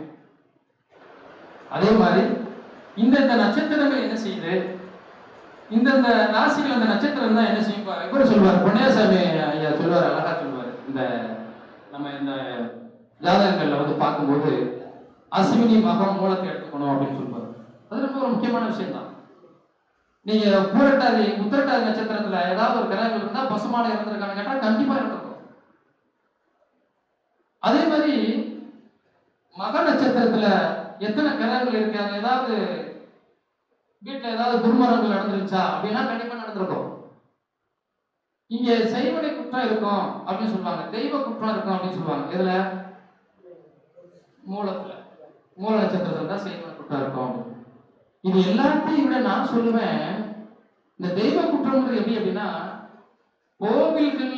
கோவில் இடங்களை விற்பனை செஞ்ச நான் ரொம்ப பேர் நம்ம மூதாதையர்கள் வழிவழியா வம்சாவளியா வழிபட்டுட்டே வராங்க. அந்த இடத்தோட சேர்த்து வித்துட்டு அப்ப விடுமா இது நம்மள? இது ஒரு பெரிய குற்றத்தை நம்ம செய்யணும். இதுல ரொம்ப ஒரு முக்கியமான விஷயம் என்னன்னா, நீங்க ஜாதகத்தை பாக்குறீங்க இல்லையா, ரொம்ப ரொம்ப முக்கியம். 9ஆம் இடத்துல செவ்வாய் ராகு சூரியன் கூட்டணி போட்டிருக்கா பார்த்துக்கோங்க. அவங்க வீட்டுல மூத்த யாருக்காவது அத்தைக்கோ பெரியப்பாவுக்கோ அந்த மூத்த சந்ததியில் யாருக்காவது குழந்தைகள் இருக்காது. யாராவது திடீர்னு மரணம் அடைஞ்சிருப்பாங்க, அல்லது ஒரு இடி விழுந்து சாப்பாங்க. அப்படி இல்லை அப்படின்னா திடீர்னு தூக்கு போட்டோம், ஏதாவது திடீர்னு இது நடக்கும். நீங்க கேட்டீங்கன்னா கன்ஃபார்மா நடக்கும். இந்த பசுமாடு இறந்த தோஷம் உத்திரட்டாதி நட்சத்திரத்தில் ஒரு கிரகம் இருந்தா மட்டும் இல்ல, கன்னியில இருந்தாலும் உண்டு. கன்னியில செவ்வாயும் சந்திரனும் சேர்ந்து அஸ்த நட்சத்திரத்துல இருந்தா அவங்க வீட்டுல பசுமாடு சாகுது. அப்படி இல்லைன்னா பால் கொடுத்து கொண்டு இருக்கக்கூடிய நிலையில ஒரு உயிரை வாழ்ந்து இதுவும் நடக்குது. இப்ப நீங்க இந்த கிழமை இணைவுகள் ரொம்ப ரொம்ப ரொம்ப ரொம்ப முக்கியம் ஜாதகத்துல. அதான் அப்ப சொன்னாங்க, அவசியம் நாடிய சொன்னாங்க. நிறைய பேர் சொல்லுவாங்க பராசரப்படி. நான் பொதுவா சொன்னேன்னா இன்னைக்கு நமக்கு நிறைய ஜோதிடங்கள் வந்துருச்சு. அடிப்படை என்ன? பாரம்பரியம் தானே. பாரம்பரியம் இல்லாம நீங்க எந்த ஜோதிடமாவது பார்க்க முடியுமா? நீங்க எந்த ஜோதிடமாவது கேபி எடுத்துக்கங்க, எதை வேணாலும் எடுத்தாலும் பாரம்பரியத்தை எடுத்து தானே அப்புறம் மேல வரோம். சூரியன் தானே, சூரியன் போய் சந்திரன் சொல்ல முடியுமா? சொன்னா நம்ம கல்லூரி எரிஞ்சு வருவான். சூரியன் தான். அது அடிப்படையை வச்சு நம்ம பிடிச்சிருக்காங்க. இப்ப நாடு எப்படி வந்துச்சு, கிழமை இணைவுகளை வச்சு பிடிச்சிருக்காங்க. அப்படி நம்ம பார்க்கும்போது அது உண்மையாதான் இருக்கு. இவங்க என்ன சொன்னாங்கன்னா, எதுக்குடா போய் இதை போய் எடுத்துக்கிட்டு நட்சத்திரத்தை பார்த்துட்டு தசாபுத்தியை பார்த்துட்டு நாடியை வச்சு 1, 5, 9 யாரு இருக்கான்னு பாரு, 3, 7, 11 யாரு இருக்கான்னு பார்த்து பிடிச்சிருக்காங்கல்ல. இதெல்லாம் இவங்க படிப்படியா இவங்க வளர்ந்ததுக்கு அப்புறம் ஒண்ணா கண்டுபிடிச்சோம். அப்ப அந்த விஷயங்களை எடுத்துடலாம். ஆனாலும் கூட பாரம்பரியம் தாங்க சிறப்பு. நிறைய விஷயங்கள் நம்ம கொண்டு வர்றதுக்கு பாரம்பரியம் தான் சிறப்பு. நீங்க எத்தனை குழந்தை பிறந்திருக்குன்னா நிறைய பேர் நீங்க கேட்கலாம், சொல்ல முடியுமா? எத்தனை பேர் எத்தனை குழந்தை கரெக்டா சொல்ல முடியும்? அந்த காலத்துல ஒரு ஆளுக்கு 16 குழந்தை இருந்துச்சு. எத்தனை கிரகத்தை என்றது இருக்கிற கிரகமே என்ன இருக்கு மொத்தம் நமக்கு? ஆமா, 16 குழந்தை வந்துச்சு. எப்படி அந்த காலத்துல என்ன பண்ணாங்கன்னா, கால புருஷனுக்கு 1ஆம் இடத்துல இருந்து குரு எங்க இருக்காரு அது வரைக்கும் என்ன. அப்ப இந்த குடும்ப கட்டுப்பாடுன்னு வந்ததுக்கு அப்புறம் நாம இப்ப எப்படி என்னணும், 5ஆம் இடத்துல இருந்து குரு இருக்கிறது வரைக்கும் தான் என்னணும். அப்ப ஓரளவுக்கு கண்டுபிடிக்கலாம். ராகு ஏதோ கழிச்சு நீசம் அடைஞ்ச கிரகத்தை கழிச்சு பார்த்தோம்னா கரெக்டா வரும். அதே மாதிரி கூட பிறந்தவங்களே அப்படிதான் நிறைய கண்டுபிடிக்கலாம். ஒரு ஜாதகத்தை நீங்க இன்னொரு விஷயம், நிறைய பேர் சொல்லுவாங்க அம்சத்துக்கு போவேன், அம்சத்துக்கு போனதுக்கு அப்புறம் நான் பாவாம்சத்துக்கு போவேன், தசாம்சத்துக்கு போவேன், நிறைய சொல்லுவாங்க. நான் ஒன்றுக்குமே போக மாட்டேன், ஒன்லி ஜாதக கட்டம் 12 தான். இதை மட்டும் வச்சுக்கிட்டே சொல்லிட்டேன்ல. அப்ப உங்களுக்கு போன குழந்தை போடலையா? அப்ப நம்ம சொன்னது படிக்கலையா? பலிக்கும், நடக்கும். பிரபஞ்சத்தை நோக்கி நம்ம பயணிக்கணும். நம்ம இந்த ஜோதிடம் பார்க்கிற போது இன்னொரு விஷயம், ரொம்ப பேர் கலப்பு வரும். நீங்க ஜோதிடம் பார்க்கறோம் இல்லையா, நம்ம வீட்டுல இருக்கோம், வீட்டுல இருந்து ஆபீஸ் போறோம் இல்லையா, முதல்ல காலையில நீ சாமியை கும்பிடு, அப்புறம் தான் வந்தவங்க கல்யாணம் நடக்கும். நம்ம சாமியை கும்பிடு, காலையில எந்திரிச்ச உடனே சூரியனை கும்பிடு சொல்றது காரணமே அதான். ஐயா, சூரியனை மாதிரி ஒரு மிகப்பெரிய கொடுக்கக்கூடிய கரணம் எதுவும் இல்லை. நீங்க அதுக்கு ஒரு எடுத்துக்காட்டு சொல்லணும்னா கர்ணனை தான் சொல்லணும். கர்ணன் யாருக்கு பிறந்தாரு? சூரியனுக்கு பிறந்தாரு. அந்த அம்மா 14 வயசுல அந்த முனிவருக்கு போய் பணியிட பண்ண சொல்ல, இந்த அம்மாவுக்கு போய் ஒரு 14 நாளைக்கு அந்த முனிவருக்கு பணியிட பண்ணேன். எப்பவுமே ஒருத்தர் நமக்கு ஒருத்தர் பணிவிட பண்றாங்க அப்படின்னா அவங்க ஏதாவது நல்லது செஞ்சுட்டு போவாங்க. அப்போ உனக்கு என்ன வேணும்னு கேளு, எனக்கு ஒண்ணு வேணாங்கிறது. சரி, அப்ப அவங்க அப்படியே பாக்குறாரு அந்த அம்மாவை. ஜாமந்திரியா லட்சணம் தெரியும், இந்த அம்மாவுக்கு என்ன நடக்க போகுது, குதிரைக்கு என்ன நடக்கும் தெரிஞ்சிருச்சாரு. சொன்னாரு, உனக்கு கல்யாணம் பண்ண போற, உன் கல்யாணம் பண்ண போற மாப்பிள்ளைக்கு ஆண்மை என்றவன், அவனால நீ குழந்தை கொடுக்க முடியாது. நான் இந்த இத்தனை பிண்டங்களை தரேன், இது தேவைப்படும் போது இது இருந்தா, இது சூரியனுக்குரிய பிண்டா, சூரியன் நினைச்சு புளிங்க, இது அக்னிக்குரிய பிண்டா கொடுத்து போறாரு. நம்ம தான் யாரையும் நம்ப மாட்டோமே. என்னென்ன முடிவுகள் கொடுத்து போற, இந்த அம்மா பெரிய ஒண்ணாக வயசுக்கே வரல, சூரியனுக்கு கொடுத்த பொண்ணு தெரிஞ்சு சூரியனை பார்த்து இது நெசமா பையன் பார்த்துருவோம், நடக்குதா இல்லையா, இந்த ஆளு கொடுத்து போனா முடிவு கொடுத்து போயிட்டால, அப்ப குழந்தை பிறக்கும் சொன்னாரு, எப்படி பிறக்கும் டெஸ்ட் பண்ணுவோம் அப்படின்னு அந்த மந்திரத்தை சொல்லிச்சு சூரியனை பார்த்து. சூரியன் நின்று ஐயோ நான் இன்னும் பெரிய பொண்ணாகல, நான் இன்னும் குழந்தை உறவுக்கு தகுதி இல்லை எனக்கு, நான் அவங்க சொன்னாரும் சொல்லலையே சொல்லிட்டேன். நான் கொடுக்க வேண்டிய என்னுடைய கடமை, அதை தவறிட்டேன்னா நான் அந்த அந்த முனிவருடைய சாபத்துக்கு ஆளாவேன், நீ ஏன் சாபத்துக்கு ஆளாவ? அப்ப பிறந்ததுதான் கண்ணன். அப்ப என்ன செய்ய முடியும்? தூக்கி அந்த அம்மா அதோட சேலையை வாங்க வச்சு அதுல வேலையில விட்டுச்சு. கடைசி வரைக்கும் கர்ணனுடைய குணத்தை பார்த்தீங்களா? எது கேட்டாலும் கொடுத்தானுங்க. கொடை வள்ளல் அப்படிங்கிறதுக்கு காரணம் தான். இதுக்கு காரணம் என்ன தெரியுமா? இன்னைக்கு நம்ம உயிரோட இருக்கிறது சூரியன் தான்.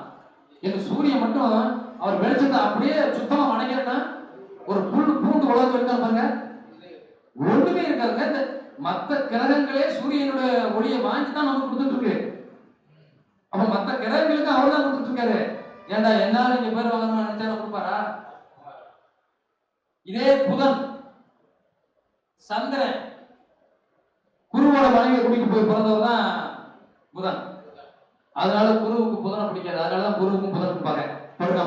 இவனுக்கு அவன் பாதக அதிபதி, அவனுக்கு இவன் பாதக அதிபதி. நம்ம நல்லா பாக்குறோமா? ஜாதகத்தை பாத்தீங்களா இல்லையா? இப்போ தனுசு ராசிக்கு மீன ராசிக்கு பாதகாதிபதி யாரு? புதன். மிதுனத்துக்கும் கன்னிக்கு பாதகாதிபதி குரு. பாதகத்தை பலமா செய்வான். நீங்க பாத்தீங்கன்னா பலமா செய்யும். குரு சலிக்காம செய்யும். அதுக்கு ஒரு ஜாதகம் வச்சிருக்கேன், காரணம். ஏன்னா அப்படி எல்லா கிரகங்களுமே புதனை கைவிட்டுருச்சு. யாருமே அணைச்சுக்கல, சூரியன் மட்டும்தான் வர. ஏன்னா சந்திரன் போக பிடிக்கல. சந்திரனாலதான் நமக்கு இந்த கிரி அப்படின்னு நினைச்சாரு யாரு? புதன். அதனால சந்திரனை கண்டாலே புதனுக்கு பிடிக்காது. ஆனா சந்திரனுக்கு ரொம்ப ரொம்ப பிடிக்கும். அதனாலதான் மிதுன லக்கணத்துல பிறந்தவர்களுக்கு மாரகாதிபதியா வாழ்றது யாரு? சந்திரன். இரண்டாம் இடத்துல இருக்குது. மாரகத்தை செய்ய மாட்டார், உறுதியா இருக்கலாம். ஆனா ஏழாம் இடத்துடைய அதிபதியா இருக்கிறவர் யார்? கண்டிப்பா செய்யும், குரு. ஆக இவர் சூரியன் போய் இருக்கிறனாலதான் புதன் ஆதித்ய யோகம். சூரியனும் புதனும் சேர்ந்திருந்தா புதன் ஆதித்ய யோகம். பட்டப்படிப்பு படிச்சிருவான். அப்படி படிக்கலைனாலும் கூட புத்திசாலித்தனமா படிச்சுக்குவான். நீங்க எந்த இடத்துல சூரியன் புதன் சேர்ந்திருக்கோ பாருங்க, கண்டிப்பா படிச்சுக்குவான். அவன் எந்த ஒண்ணுமே படிக்காட்டாலும் படிக்காதவனுக்கு கூட அவன் தான் உணர், ஆனா படிச்சுக்க மாட்டான். ஆனா இவன் 10 பேருக்கு சம்பளம் கொடுப்பான், அவனுக்கு புதன் ஆதித்ய யோகம் இருக்கும். அதுதான் புதன் சூரியன். அப்ப கொடுக்கக்கூடிய வள்ளல் யாருன்னா சூரியன் தான். நீங்க எல்லா இடத்துலையும் கண்டிப்பாக ஆத்மகாரன் சூரியன் பலம் பெற்றிருக்கணும். எல்லா கிரகங்களையும் கூட நீங்க நம்ம இப்ப கூட நிறைய நபர் பேச கூட சொன்னாரு, குரு பலம் இல்லைன்னா எதுவுமே இல்லை. குருவுக்கே ஒளிய கொடுக்கிறவே சூரியன் தானே. சூரியன் ஒளி கொடுத்தா பேச பெருமை, நம்மளாம் பெருமை இல்லையா? எல்லாத்துக்கும் ஒளியை அவர் தானே கொடுத்தாரு. அதுல இருந்தானே மத்தவங்களை பிரிச்சு மேல பாக்குறோம். அப்ப அவர் மட்டும் அந்த ஒளியை தரலைன்னா நம்ம எதுவுமே பண்ண முடியாது. அதுக்கு தான் சொன்னாங்க லக்கணத்துக்கு காரகன். லக்கணத்தை இயக்கிறவர் யாரு? சூரியன். ஆத்மகாரகனே அவன் தான். அவனுடைய ஆத்மா பலமா இருக்கா, நீ இயந்திரியா, உன் இயக்கம் சரியா இருக்கா, உன்னுடைய செயல்பாடுகள் சரியா இருக்கா, எல்லாத்தையும் சரிப்படுத்தக்கூடியவர் அவர் தான். அதுதான் லக்கணத்தினுடைய ஒரு ஜாதகத்துல லக்கணாதிபதி நல்லா இருக்காரா பாரு. இல்ல லக்கணத்தை இயக்கக்கூடிய சூரியன் எங்க இருக்கான்னு பாரு. அதுக்கு 3 வகை கதை சொல்லுவாங்க. ஒண்ணு விடியப்பார், இல்ல மதியப்பார், இல்ல கதியப்பார். சூரியனாவது நல்லா இருக்கான்னு பாருடா, அவர் தான் படிச்சுக்குவ சொல்லணும் இல்லையா? அந்த மாதிரி சூரியனுடைய பலம் நமக்கு ரொம்ப ரொம்ப ரொம்ப முக்கியம். அதான் கர்ணன் கடைசி காலகட்டத்துல கூட அவருடைய உயிர் போகல. கடைசி காலகட்டத்துல போய் கண்ணை கேட்கிறாரு, பார்த்தாரு கண்ணன், இவன் ஜாமானா, இவன் பலமா கொடுத்து வச்சிருக்கான், இவன் எப்படியாவது கொண்டு வரணுமே, கொண்டு பிளான் பண்ணி தான் வந்திருக்காரு. அப்ப இவன் எப்படியாவது கொண்டு வரணுமே, என்ன பண்றதுன்னு சொல்லி போறாரு. போய் கடைசியா போய் கேட்கிறாரு, ஏதாவது கொடு எனக்கு அப்படின்னு. அவர் சாது வேலை இருக்காரு. அப்பவும் கண்ணன் சொல்றாரு, அதான் கொடுத்து சிவந்த கைனா சூரியன் தான் சொல்றாரு. கண்ணன் சொல்றாரு, என்கிட்ட இருக்கிறத பார்த்து கேள்வி. ஏன்னா இவருக்கு தெரியும் அவன் ஏதாவது கேட்டுப்பான், எடுக்க முடியாது, கேட்டா நம்ம கொடுக்க முடியாது. எனக்கு என்ன இருக்கோ இருக்கிறத கேள்வி. சரி, நீ இது வரைக்கும் எல்லாருக்கும் அள்ளி கொடுத்தீங்க, அந்த புண்ணியத்தை கொடு. அது மட்டும் போதாது, அந்த புண்ணியத்தை பூரா என்ன முடியல, அதுக்கு ஒரு புண்ணியம் கிடைக்கும், அதையும் சேர்த்து கொடு. அதான் கண்ணனோட சூழ்ச்சி, புரியலா? இப்ப எல்லாருடைய புண்ணியத்தையும் கண்ணனை கொடுத்துட்டாருன்னு வச்சுக்க கண்ணன், அதை விட இன்னொரு பலமான புண்ணியம் அவருக்கு போயிருக்காரு இருக்கு. அப்ப அந்த புண்ணியம் அவனை இன்னும் காப்பாற்றுவான், அதையும் சேர்த்து வாங்கிடணும். அதனால அதையும் சேர்த்து கொடு. அதையும் சேர்த்து கொடுத்ததுக்கு அப்புறம் தான் அவர் உயிரை வச்சு. அப்ப அப்பேற்பட்ட சூரியன் நம்ம ஜாதகத்துல ரொம்ப பலமா இருக்காரான்னு நம்ம கண்டிப்பா பார்க்கணும். நீங்க மாதிரி இந்த கிரக இணைவுகளை நீங்க பார்க்கும்போது நான் ஒரு பெரிய ஜோதிடர் ஆகணும், நான் ஜோசியர் ஆயிடுவேனா அப்படின்னு நீங்க பாத்தீங்கன்னா, கேது, குரு, புதன் இந்த 3 கிரகங்களும் ஜாயிண்ட் அடிச்சிருக்குன்னு வச்சுக்கோங்க, நீங்க படிக்காமலே ஜோதிடர் தான், படிக்க வேண்டியதே இல்லை. இப்போ புதனும் குருவும் சேர்ந்திருக்குன்னா நல்ல குருநாதர் மூலமா மிகப்பெரிய ஜோதிடர் ஆகலாம். சனி சூரியன் ராகு சேர்ந்துச்சு வச்சுக்கோங்க, புதன் பார்வை மட்டும் கிடைச்சிருக்கு உங்களுக்கு, புதனுடைய பார்வை மட்டும் கிடைச்சிருக்கு. சனி சூரியன் எல்லாம் சேர்ந்து 5ல இருக்கும். அதத்தல் சோசியல் அப்படின்னா யாரு? ஒரு வீட்டுல அந்த மூலையில நிக்குதான் சொல்லுவல இல்லையா? நிறைய பேரு நீங்க அதை சொல்லக்கூடாது, தொழில் ரகசியம், அது அவங்களுடைய திறமை, அதெல்லாம் சொல்லக்கூடாது. நிறைய நண்பர்கள் வந்து நிற்பாங்க, நான் இதை பண்ணிட்டேன், அதை பண்ணிட்டேன், இதை பண்ணிட்டேன், அதை பண்ணிட்டேன். நான் நிறைய பேருக்கு போய் தகவல் எடுக்கிறாங்க, எனக்கு சரியில்லை, ஏதாவது பாருங்க எனக்கு கேட்கும்பாங்க. அதே மாதிரி நிறைய பேர்ல என்ன அப்படின்னா, இந்த 5ஆம் இடம் தான் குலதெய்வம். நீங்க எல்லாரும் பாத்தீங்கன்னா 5ஆம் இடம் குலதெய்வம். இந்த 5ஆம் இடத்துல யாருக்கெல்லாம் சூரியன் சனி ராகுவோ அல்லது கேது அந்த மாதிரி கூட்டிட்டு போட்டு இந்த கிரகங்கள் இருக்கிற போது உங்களை குறி பார்ப்பாங்க, குறி பார்ப்பாங்க, அதட்டி சாமி ஆடுவாங்க, ஏதாவது ஒரு விஷயத்த வந்து சொல்லுவாங்க. அது ஏன் அப்படி சொல்றதுக்கு எப்படி அவங்களுக்கு மனசு வருது, இருக்கோ இல்லையோ, நடக்குதோ நடக்கலையோ, படான்னு சொல்றாங்க இல்லையா? எப்படி வருது? சனி, சனியினுடைய அந்த இது போயிருச்சுன்னா பொய் பிராடு நம்ம வாயில என்ன வருதோ அடிச்சு விட்டுலாம். ஜோசியம் பார்க்கிறவங்களுக்கும் அப்படிதான். ஆனா நீங்க என்ன பொய் சொன்னாலும், என்ன நடந்து சொன்னாலும், என்ன உண்மையை சொன்னாலும், 2ஆம் இடத்தினுடைய அதிபதி பலம் பெற்றிருந்தால், 2ஆம் இடத்துல கேது இருந்தால், 2ஆம் இடத்தை குரு பார்வை செய்தால் உங்களுடைய வாக்கு நிச்சயமா பலிக்கும்.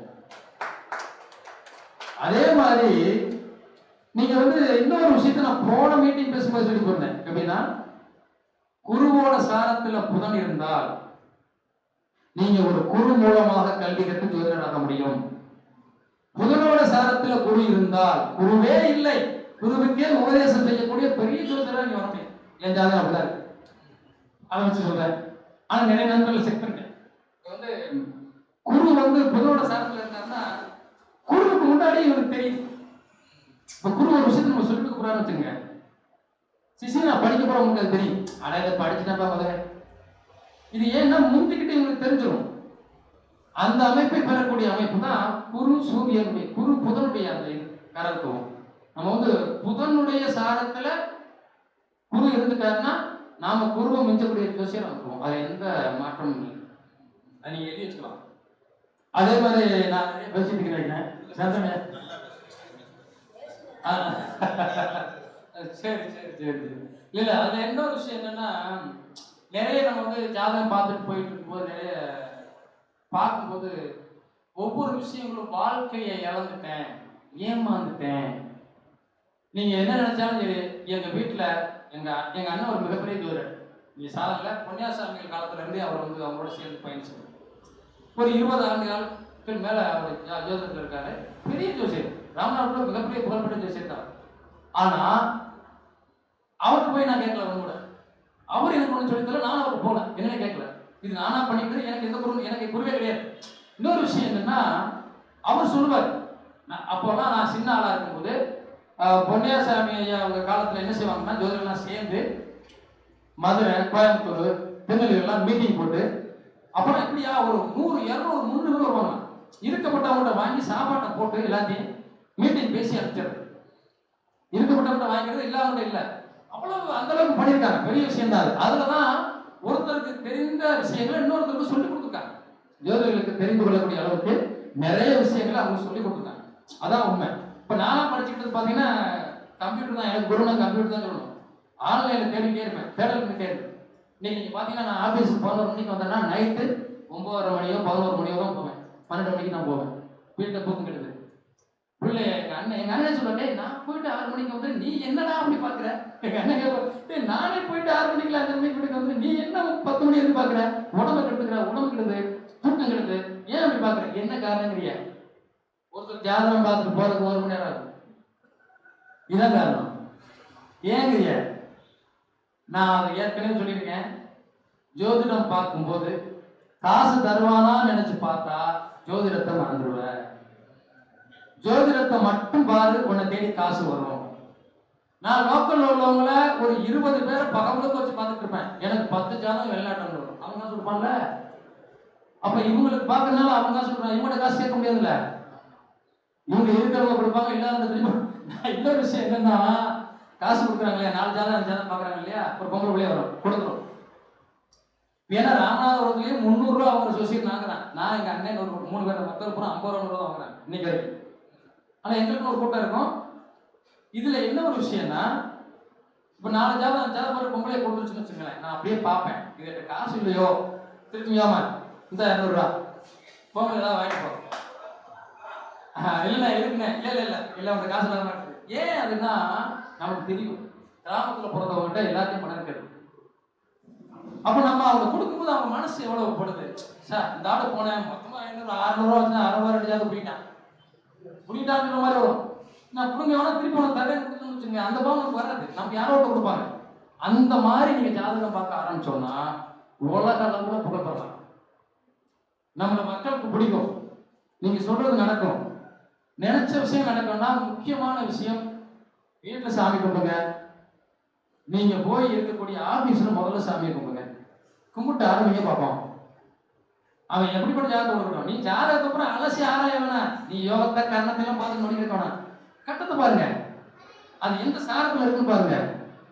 ஆட்டோமேட்டிக்கா அவங்களுக்கு உணர்த்தி கொடுத்துரும். இது இங்க இருக்கு, இது இங்க இருக்கு, இந்த கதைகள் இந்த இடத்துல இருக்கு, இந்த கணக்கு இந்த அப்படியே உணர்த்திடும். நமக்கு ஆட்டோமேட்டிக்கா தெரிஞ்சிடும். பட்டு அடிச்சு போயிடலாம். நீங்க ஒரு அம்மா வருது, ஐயா எனக்கு ஜாதகம் பார்க்கணும், ஜாதகமே இல்லை இல்லைன்னு, அதுக்கு என்ன செய்யலாம்? நம்ம வந்த ஓரையை பார்த்தேன், பிரசனத்தை போட்டேன், ஏவா உங்க வீட்டுல யார் 2 பேரும் அடித்து செத்து போட்டேன், நீ எப்படி சொல்லி வச்சுக்கிறீங்க? சாமியார் சொல்லிச்சாங்க. சாமியார் இல்லை, மாந்தி சொல்லிச்சு. வந்த நேரத்தை வச்சு ஜாதகத்தை எடுக்கும்போது அந்த 4ஆம் இடத்துல மாந்தி இருக்கு. நீங்க நல்லா நீங்க பிரசனம் நிறைய படிக்கணும், அது சாதாரண விஷயம் கிடையாது. இதெல்லாம் உணர்த்தோம். நம்ம ஈஸியா அதை எடுக்கக்கூடிய வாய்ப்பு நம்ம ஜாதக கட்டத்துல கண்டிப்பா இருக்க முடியும். நீங்க பிரசன்னமும் ரொம்ப முக்கியம்.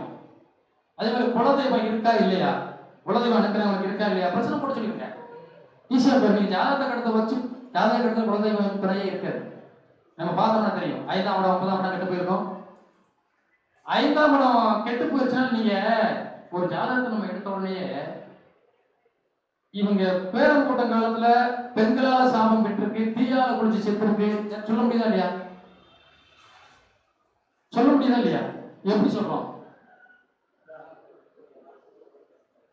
5ஆம் இடத்தை வச்சு நீங்க ஒரு ஜாதகத்தை எடுத்து பார்த்த உடனேயே, நான் ஒருத்தர் வந்திருக்காங்கன்னு வச்சுங்களேன், இந்த வீட்டுல வாசு குறைபாடு இருக்குன்னு இங்க இருந்து சொல்லிடலாம். அது நம்ம எல்லாத்தையும் தேட வேண்டியதுல இல்ல. ஜாதக கட்டத்தை பாருங்க, 4ஆம் இடத்தை பாருங்க.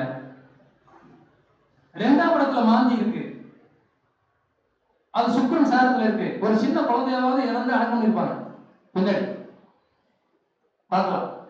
நீங்க 4ஆம் இடம் இருக்கு, உங்க 4ஆம் இடத்துல வாசு குறைபாடு இருக்கா இல்லையா?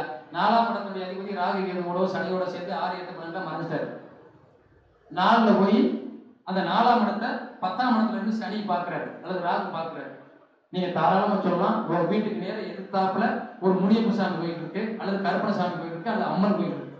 அது பெண் தெய்வமா ஆண் தெய்வமா, அதான் அது கரெக்டா இருக்கும். அது ஆணித்தனமா சொல்லலாம். நாம அப்படிதான் பார்த்துட்டு இருக்கோம். அது உண்மையா தான் இருக்கு. இன்னொரு சொல்லலாமா? ஏமா 4ஆம் இடம், 4ஆம் இடத்துல 4ஆம் இடத்துடைய அதிபதி 6 8 12 மறைஞ்சிடுறாரு. அது ராகு ஏது சாரம் வச்சுக்கிறோம். இந்த 4ஆம் இடத்தை 10ஆம் இடத்துல இருந்து சூரியனோ சனியோ ராகுவோ பார்வை செய்யுது. இப்ப கேது பார்வை செய்யுது அப்படின்னா கண்டிப்பா ஒரு பிள்ளையார் இருக்கும். ஏத்தாப்புல சனி பார்வை செய்யுதுன்னா அது பக்கத்துல ஒரு முடி ஓட்டம் இருக்கும், அது ஏத்தாப்புல கொஞ்சம் தொலைல முடியப்பு சாமி இருக்கும், அது கருப்பன் சாமி இருக்கும். அந்த பக்கத்துல அந்த ராகு இருந்துச்சு அப்படின்னா அந்த 4ஆம் இடத்துல ராகு சார்ந்து இருக்காருன்னா கண்டிப்பா அது பக்கத்துல மாரியாத்தா கோயில் காளியாத்தா கோயில் பெண் கோயில். நீங்க இருக்கா இந்த வந்துருச்சா? இது நமக்கு இருக்கு வந்துடும். இதெல்லாம் சொல்லும்போது அவங்களுக்கு அந்த நீங்க ஜாதகம் பார்க்குறவங்க ஏன்னா இருந்தாலும் அப்படி சொல்லிட்டா நம்ம பக்கத்துல இருக்க கோயில் சொல்லிட்டாங்க. எதுல இருந்து எடுக்கிறோம்? கட்டத்துல தான் எடுக்கிறோம். எல்லாமே நம்ம பிறந்த ஜாதக கட்டத்துல தான் எடுக்கிறோம், வேற எங்கேயுமே இருக்கல. எல்லாமே அதுக்குள்ள இருக்கு. அதே மாதிரி நீங்க நம்ம அரசு வேலைக்கு போவான், நிறைய பேர் கேட்பாங்க, ஐயா அரசு வேலைக்கு போயிடுவோம்னா. எல்லாருக்குமே அரசு வேலைங்க, யாரு பிறந்தாலும் சரி, உங்கள்கிட்ட வர்றவங்க போறாமே டிகிரி முடிச்சாச்சா வந்தாச்சா என் பிள்ளைக்கு அரசு வேலை பாருங்க. அரசு வேலை கிடைக்கும் சொன்னீங்கன்னா தான் தப்பிச்சிங்க. மாத்தி சொன்னீங்க நாலு பாக்கத்துல வரணும் போக முடியுமா? ஏன்னா அவங்க எவனாவது சொன்னா தருவான். ஏன்னா அவன் மன நிலை அப்படி. நம்ம இன்னைக்கு வேலைக்கு போகணும். இன்னைக்கு ஒருத்தர் வர்றாரு, கரெக்டா பையன் இப்பதான் 4வது வருஷம் காலேஜ் முடிக்க போறான். என் பையனுக்கு சித்திரையில வேலை கிடைச்சிருமா கேட்கிறாரு. ஏன்னா என் பொண்டாட்டிய வேலை எப்படி ரிசைன் பண்ண சொல்ல போறேன், நான் ரிட்டையர் ஆயிட்டேன். ஏன்னா அந்த வேலையில நெருக்கடி அப்படி இருக்கு, வேலைக்கு ஆகுறதுனால நான் ரிசைன் பண்ண சொல்ல போறேன். என் பையன் வேலைக்கு தானே போகும். இந்த ஐடியா இருக்கு. இப்ப இதுக்கு நம்ம 10ஆம் இடம் பலம் பெறுகிறதா, சூரியன் பலமா இருக்கிறாரா, 10ஆம் இடம் வேலை செய்யுதா, நிறைய பேர் நம்ம சொல்றோம். நிறைய இதுல ஒரு விஷயம் என்னன்னா, ஓடி ஓடி படிச்செல்லாம் நம்ம ஒண்ணும் பண்ணிட முடியாது. அனுபவம் மட்டுமே நம்மளை மேல தூக்கும். நீங்க ஜாதகங்களை பார்க்க பார்க்க பார்க்க பார்க்க பெரிய அனுபவம் தேவைப்படாது. கட்டத்தை பார்த்த உடனே அப்படியே பட்டு பண்ணியா கணக்கு இது இருக்கா இது இருக்கா இது இருக்கா இது இருக்கா சொல்லிட முடியும் ஈஸியா. சொல்லின உடனே அவங்கள்ட்ட இருந்து ஒரு கண்ணீர் வரும் பாருங்க. நான் இதெல்லாம் அனுபவிச்சிட்டேன்னா, இதெல்லாம் அனுபவிச்சிட்டேன், இப்பெல்லாம் போச்சு இப்பெல்லாம் போச்சு. நாம எவ்வளவு பேர் தியானம் பார்க்கிறோம், வழக்கறிஞர்கள் நம்ம தேடி வர்றாங்க. ஆனா நம்ம ஒரு பிரச்சனைனா வழக்கறிஞர்கிட்ட போறோம், எனக்கு இந்த பிரச்சனை இருக்கு. ஆனா அவங்க நம்மளை தேடி வராங்க. இருக்கா இல்லையா? நடக்குது. நீதிபதிகள் தன்னுடைய பொண்ணுக்கு பொருத்தம் பார்த்துட்டு வர்றாங்க, அரசியல்வாதிகள் நம்மகிட்ட வர்றாங்க, எல்லாருமே நம்ம தானே வர்றாங்க. அமைச்சரோட ஜாதகத்தை நான் பார்த்திருக்கேன், நீதிபதியுடைய ஜாதகத்தை நான் பார்த்திருக்கேன், வக்கீலோட ஜாதகத்தை பார்த்திருக்கேன். அந்த அம்மா 50 பேருக்கு டைவர்ஸ் வாங்கிருக்குது, ஆனா அது டைவர்ஸ் நிக்குது. வாழ்க்கை எப்படி போகுது? அப்ப இதுக்கெல்லாம் நாம தானே வழி சொல்றோம். அப்ப நம்ம அந்த கட்டத்துல இருக்கோம்ல, அந்த நிலையில இருக்கோம்ல, அப்ப நம்ம ஒருத்தருக்கு ஒருத்தர் குறை சொல்லி என்ன பண்ணோம்? ஒரு ஜோதிடத்தை பத்தி ஒரு குறை சொல்லி, நான் தான் சரியா பாக்குறேன், அவர் பாக்குற தப்பு, நான் சரியா பாக்குறேன், நீ பாக்குற தப்பு, இந்த முறைப்படி என்ன நமக்கு தெரியும்? சூரியன் யாரும் தெரியாது. நம்ம தாத்தன் பாட்டேன் அந்த காலத்து மகான்கள் எழுதி வச்சதை வச்சு படிச்சுட்டு இருக்கோம். புதுசா ஏதாவது வச்சுக்கோமா? நீங்க சொல்லுங்க பாப்போம். புதுசா எதுவுமே இருக்க முடியல. பாரம்பரியத்துல இருந்துதான் கேபி வந்துச்சு, பாரம்பரியத்துல இருந்துதான் நம்ம இப்ப பாக்குறோமே. எல்லா ஜோதிடருமே நாடி ஜோதிடம் அதுல இருந்து வந்துச்சு. கிரகத்தை இணைச்சு பிரிச்சு பண்ணாங்க. பாரம்பரியம் இல்லாம எதுவுமே இல்லை. அம்மா இல்லாம மொத்தமா பிள்ளை இல்லை. நமக்கு தாயே பாரம்பரியம் தான். அப்ப நம்ம என்னமோ பிரிச்சு நம்ம தொழிலுக்கு நம்ம பொழப்புக்கு ஏதோ பண்றோம். இதுக்காக நம்ம ஒருத்தர் குறை சொல்லி புண்ணியம் இல்லை. ஜோதிடர்கிட்ட ஒரு ஒற்றுமை இருக்கணும் அப்படிங்கிறத நான் அப்ப ஆணித்தரமா சொல்ற விஷயம் தான். ஒவ்வொருத்தரும் ஒரு ரூட்ல போகலாம், அது தப்பு இல்லை. அது நம்முடைய திறமை. நம்ம திறமையை பயன்படுத்தி நம்ம பிடிச்சுக்கிறோம். ஒரு விஷயத்த ஒரு இணைவுகளை வச்சு நம்ம போறோம். ஆனா நான் தான் கண்டுபிடிச்சு சொல்ல முடியாது. சூரியன் எங்க இருக்கா நம்ம தெரியுமா? ஆனா அந்த காலத்தை கண்டுபிடிச்சிருக்காங்க பாருங்க, பெரிய விஷயம். நம்ம நீங்க எவ்வளவு விஞ்ஞானங்கள் வந்தாலும் சூரியன் இங்க இருக்கு, சந்திரன் இங்க இருக்கு, எவ்வளவு அற்புதம் பண்ணிருக்காங்க. ஆனா நம்ம அதை ஆராய்ச்சி பண்ணி பார்க்கும்போது அவங்களுக்கெல்லாம் நம்ம விழுந்து விழுந்து குடகுடமா பால் ஊற்றி அபிஷேகம் பண்ணாலும் காணாது. உண்மைதானே? அவங்க சொல்லத்தானே வச்சு படிச்சுட்டு இருப்பாங்க அன்னைக்கு. அற்புதமா. அதே மாதிரி நீங்க இந்த 4ஆம் இடம் வாசு குறைபாடோட ஒரு வீட்டுல ஒரு மனிதன் வாழணுங்கிற விதி இருந்தால் அந்த வீட்டுல வாழ்வான். எத்தனை வீட்டை மாத்துங்க, நீங்க ஒண்ணு செஞ்சு போய் முதல்ல நம்ம பண்ணிக்கணும் எத்தனை ஒரு வகையில. அப்புறம் தான் நமக்கே தெரியும். பக்கத்துல இருந்துருவான், இந்த இடத்தையா வாங்க, அதிலே நின்று ஒரு பிள்ளை புக்கு போட்டு செத்து போச்சப்பா எப்ப சொல்லுவான், வீடு கட்டி குடியேன்னு முடிச்சிருவான். அது வரைக்கும் தெரியாது. அதே மாதிரி ஒரு பொண்ணு வருது கொஞ்ச நாளைக்கு என்ன, ஏமா அவன் வீட்டுல எப்பவோ ஆடு மாடுகளை புதைச்சிருக்காங்கம்மா, பண்ணி நாயெல்லாம், அந்த வீட்டுல இருக்க முடியாதுமா, கனவா வருமா அப்படின்னு சொன்னேன். ஐயா ராத்திரில பண்ணி வருது, மாடு வருது, நாய் வருது, கனவுல வருதான், கனவுல வருது வரும். அந்த வைப்ரேஷன் மேல வந்துட்டே இருக்கும். அதனால அந்த வீட்டுல ஒரு பெரிய பவர் இருக்காது. நம்ம அதுக்காக தான் சொல்லுவாங்க, நம்ம வீடு டச் பண்ணும்போது அந்த வீட்டை நல்லா தோண்டி தண்ணி விட்டு அதுல பூ போட்டு வலது பக்கம் ஓடுதா இடது பக்கம் ஓடுதான்னு பாரு. எவ்வளவு விஷயம் இருக்கு. நம்ம யாரா பாக்குறோமா? ஐயா அந்த குழி வடகிழக்கு மூலையை நோக்கி ஒரு குழியை தோண்டி 2க்கு 2 தோண்டி தோண்டி அது நிறைய தண்ணி ஊற்றுவாங்க, மஞ்சள் கலந்து, மஞ்சள் கலந்து தண்ணி விட்டு பூ அள்ளி போடும்போது அந்த பூ அப்படியே வலதுபுறமா சுத்தும். சுத்துனா சூப்பர், அந்த இடம் நல்லா இருக்கு, கட்டா விட்ட. இடது மூலமா சுத்துனா அந்த வீட்டுல பிரச்சனை இருக்கலாம். அந்த இடத்துல யார் பாக்குறா, நம்ம பாக்குறோமா? இதெல்லாம் சொல்லி வச்சிருந்தாங்க அந்த காலத்துல. நமக்கு எவ்வளவு பெரிய விஷயம் சொன்னாங்க. அது மாதிரி நம்ம நாலாம் முதல்ல மெயின் அதாங்க, ஒரு மனிதனுக்கு லக்னாதிபதி பலமா இருக்கணும், 4ஆம் இடம் பலமா இருக்கணும். 4ஆம் இடம் தான் யாரு? அம்மாவும் 4ஆம் இடம் தான், வீடும் 4ஆம் இடம் தான், நம்ம சுகபோகத்தை அனுபவிக்கக்கூடியது 4ஆம் இடம் தான். அப்ப இங்க 4ஆம் இடம் கெட்டு போச்சுன்னா எல்லாமே போச்சு. ஒருத்தருக்கு பெத்த தாய் சரிங்கன்னா அந்த குடும்பமே நடக்குது. பாத்தீங்களா? முதல்ல அம்மா தான் நமக்கு முக்கியம். அதே மாதிரி நம்ம இருக்கக்கூடிய வீடு சரியில்லைன்னா அந்த வீட்டுல நிம்மதி இருக்காது. ஏதாவது ஒரு பிரச்சனைகள் வந்துட்டே இருக்கும். அந்த நிம்மதிகளை உற்பத்தி பண்றதுக்கும் அதுல நிம்மதி வர்றதுக்கும் தான் சில விஷயங்கள் நமக்கு சொன்னாங்க. அதுதான் அந்த இடத்த பாலடைஞ்ச இடமா இருந்தால் கூட அதை உழவு செய்து நவதானியங்களை விதைத்து அதை நல்லா முளைக்க வச்சு அதுக்கப்புறம் அதை அறுவடை பண்ணிட்டா அதுக்கப்புறம் அதை எடுத்துருவோம். அதுக்கப்புறம் வீடு கட்டலாம். இப்ப கட்டிட்டோம், வழி இல்லை, என்ன செய்யறது? நவதானியத்தை ஈசானிய மூலையில முளைக்க வச்சு ஒரு 48 நாள் பூஜை பண்ணா அந்த கடமை குறையும். செய்யலாம். அந்த பெரிய விஷயம் எது செலவாக போறோம் ஒண்ணு இல்லை, ரொம்ப சிம்பிளா பண்ணலாம். நவதானியத்தை 48 நாள் பூஜை பண்ணி எந்த சரியா வரும். ஒரு அம்மா வந்து அதனுடைய பையன் வந்து ஜெயிலுக்கு போயிட்டான். ஜாதகத்தை கொடுக்குது பார்க்கிறோம். 8ஆம் இடம் வேலை செய்யுது. 8ஆம் இடம் வேலை செஞ்சாலே அசிங்கம் அவமானம் வந்துடும். 8ஆம் இடம் எங்க போயிருக்கு? ராகுவோட சாரத்துல உட்கார்ந்துருக்கு, ராகு சனியோட சாரத்துல இருக்கு, சனி போய் 12 இருக்கு. இப்ப கண்டிப்பா வந்துடும். அப்ப ஏமா அந்த ஜாதகக்காரன் ஜெயிலுக்கு போயிடுவான், பத்திரமா பார்த்துக்கணும். ஐயா ஜெயிலுக்கு போயிட்டான், அவன் வெளியே வருவானான்னு சொல்லுங்க. வீட்டுல வந்தவன் நான் சொல்றது மாதிரி செஞ்சீங்கன்னா வந்துடுவான். இது யாராவது நம்புவாங்களா? அப்ப சொல்லுங்க. ஏன்னா அந்த அக்கா, ஏன்னா இவன் நாளைக்கு கேட்போம். அப்ப நான் சொன்ன ஒரு 48 நாளைக்கு நீ போய் உன் குழந்தைய கும்பிட்டுட்டு அங்கிருந்து விபூதியும் எலுமிச்சம் எடுத்துட்டு வந்து உன் சாமி படத்துல வச்சுக்க, நம்பிக்கையா வச்சுக்க. ஒரு தேங்காய் எடுத்துக்க, கிழக்கு மாமா நின்று வெள்ளிக்கிழமை காலையில 6 to 7 மணிக்கு உன்னையே ஒரு 9 சுத்து. நீ என்ன நினைக்கிறோ அதை நினைச்சு சுத்திட்டு பச்சரிசியும் மஞ்சள் கலந்து வெண்கல தாம்பாளத்துல வச்சு சாமி படத்துக்கு முன்னாடி வச்சு இந்த தேங்காயை வச்சு அதுக்கு சந்தன குங்குமம் பொட்டு வச்சு 48 நாள் விளக்கேத்து. உன் மையம் 20 நாள் வருவான், 25 நாள் வருவான், 40 நாள் வருவான், 48 நாள் கூட வருவான். ஆனா வருவான், சொல்லியாச்சு. சரி, எனக்கு ஒரே மையம். ஆனா நீங்க சொல்லிட்டு தான் போறேன். ஏன்னா எதனால அந்த மாதிரி சொல்லுச்சுன்னா, அவன் ஒரு பொம்பளை பிள்ளை ரேப் கேஸ்ல ஜெயில் சொல்லி தூக்கி உள்ள விட்டாரு. முடிஞ்சா அப்ப இந்த ஆள் வைக்கிற தேங்காய்க்கு எப்படி வருவேன்? நம்புற விஷயம் அது, நம்ம சொல்ற விஷயம். நம்ம தேங்காய் வச்சு பிடிச்சிடும். அந்த அம்மாவை ரேப் கேஸ் தூக்கி உள்ள விட்டேன், எப்படி வருவான்? இந்த அம்மா அதே மாதிரி கரெக்டா வச்சு கொண்டுட்டு வராங்க. 21வது நாள் எந்த பொண்ணு கேஸ் கொடுத்தோ அந்த பொண்ணு எங்களை தேடி வருது. எப்படி 21வது நாள் வந்து இந்த பொண்ணோட இந்த அம்மாட்ட சொல்லுது, அம்மா நான் கேஸை வாபஸ் வாங்கிக்கிறேன், உங்க பையனையும் கட்டிக்கிறேன்.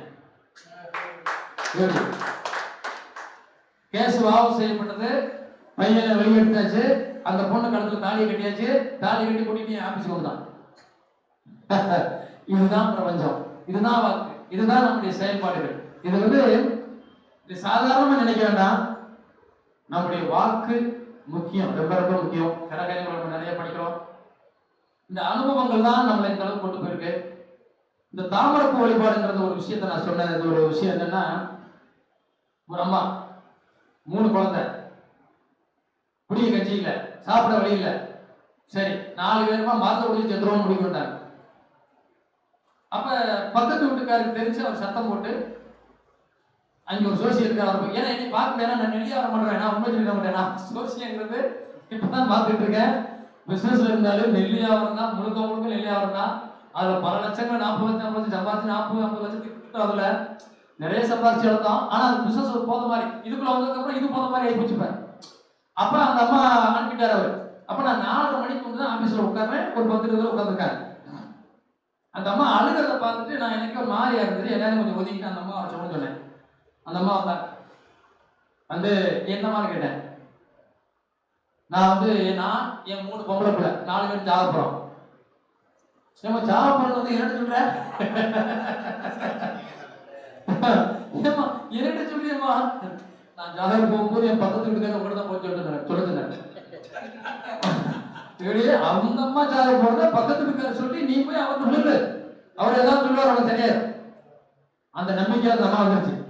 எனக்கு அப்ப தோன்றதுதான் அந்த விஷயம். அப்ப தோன்றதானே. அப்ப அந்த அம்மா ஒண்ணே இல்லை, எதுவும் செலவழிக்க வழி இல்லை. ஏமா அந்த அம்மா சொன்ன விஷயத்த நல்லா பாருங்க. 3 குழந்தை இருக்கு, சொத்து சொல்ல எதுவுமே இல்லைன்னு அடிச்சு துரத்தி விட்டாங்க. சொத்தெல்லாம் இருக்கு, எல்லாத்தையும் எடுத்துட்டாங்க. அவரோட கூட பண்ணவங்க எதுவும் கொடுக்கல. 3 பொம்பளை. இந்த கொத்தனாரோட வார்த்தை இந்த அம்மா பிழைக்குது. இந்த அம்மா சொன்னேன், தாமரை பூனாலும் வாங்க முடியுமா? 5 ரூபாய் வாங்குவேன். சரி, வெள்ளிக்கிழமை கரெக்டா 1 to 2 மணிக்கு இஸ்லாமிய சகோதரர்கள்லாம் இப்ப தொழுகிறாங்க பாருங்க. 1 to 2.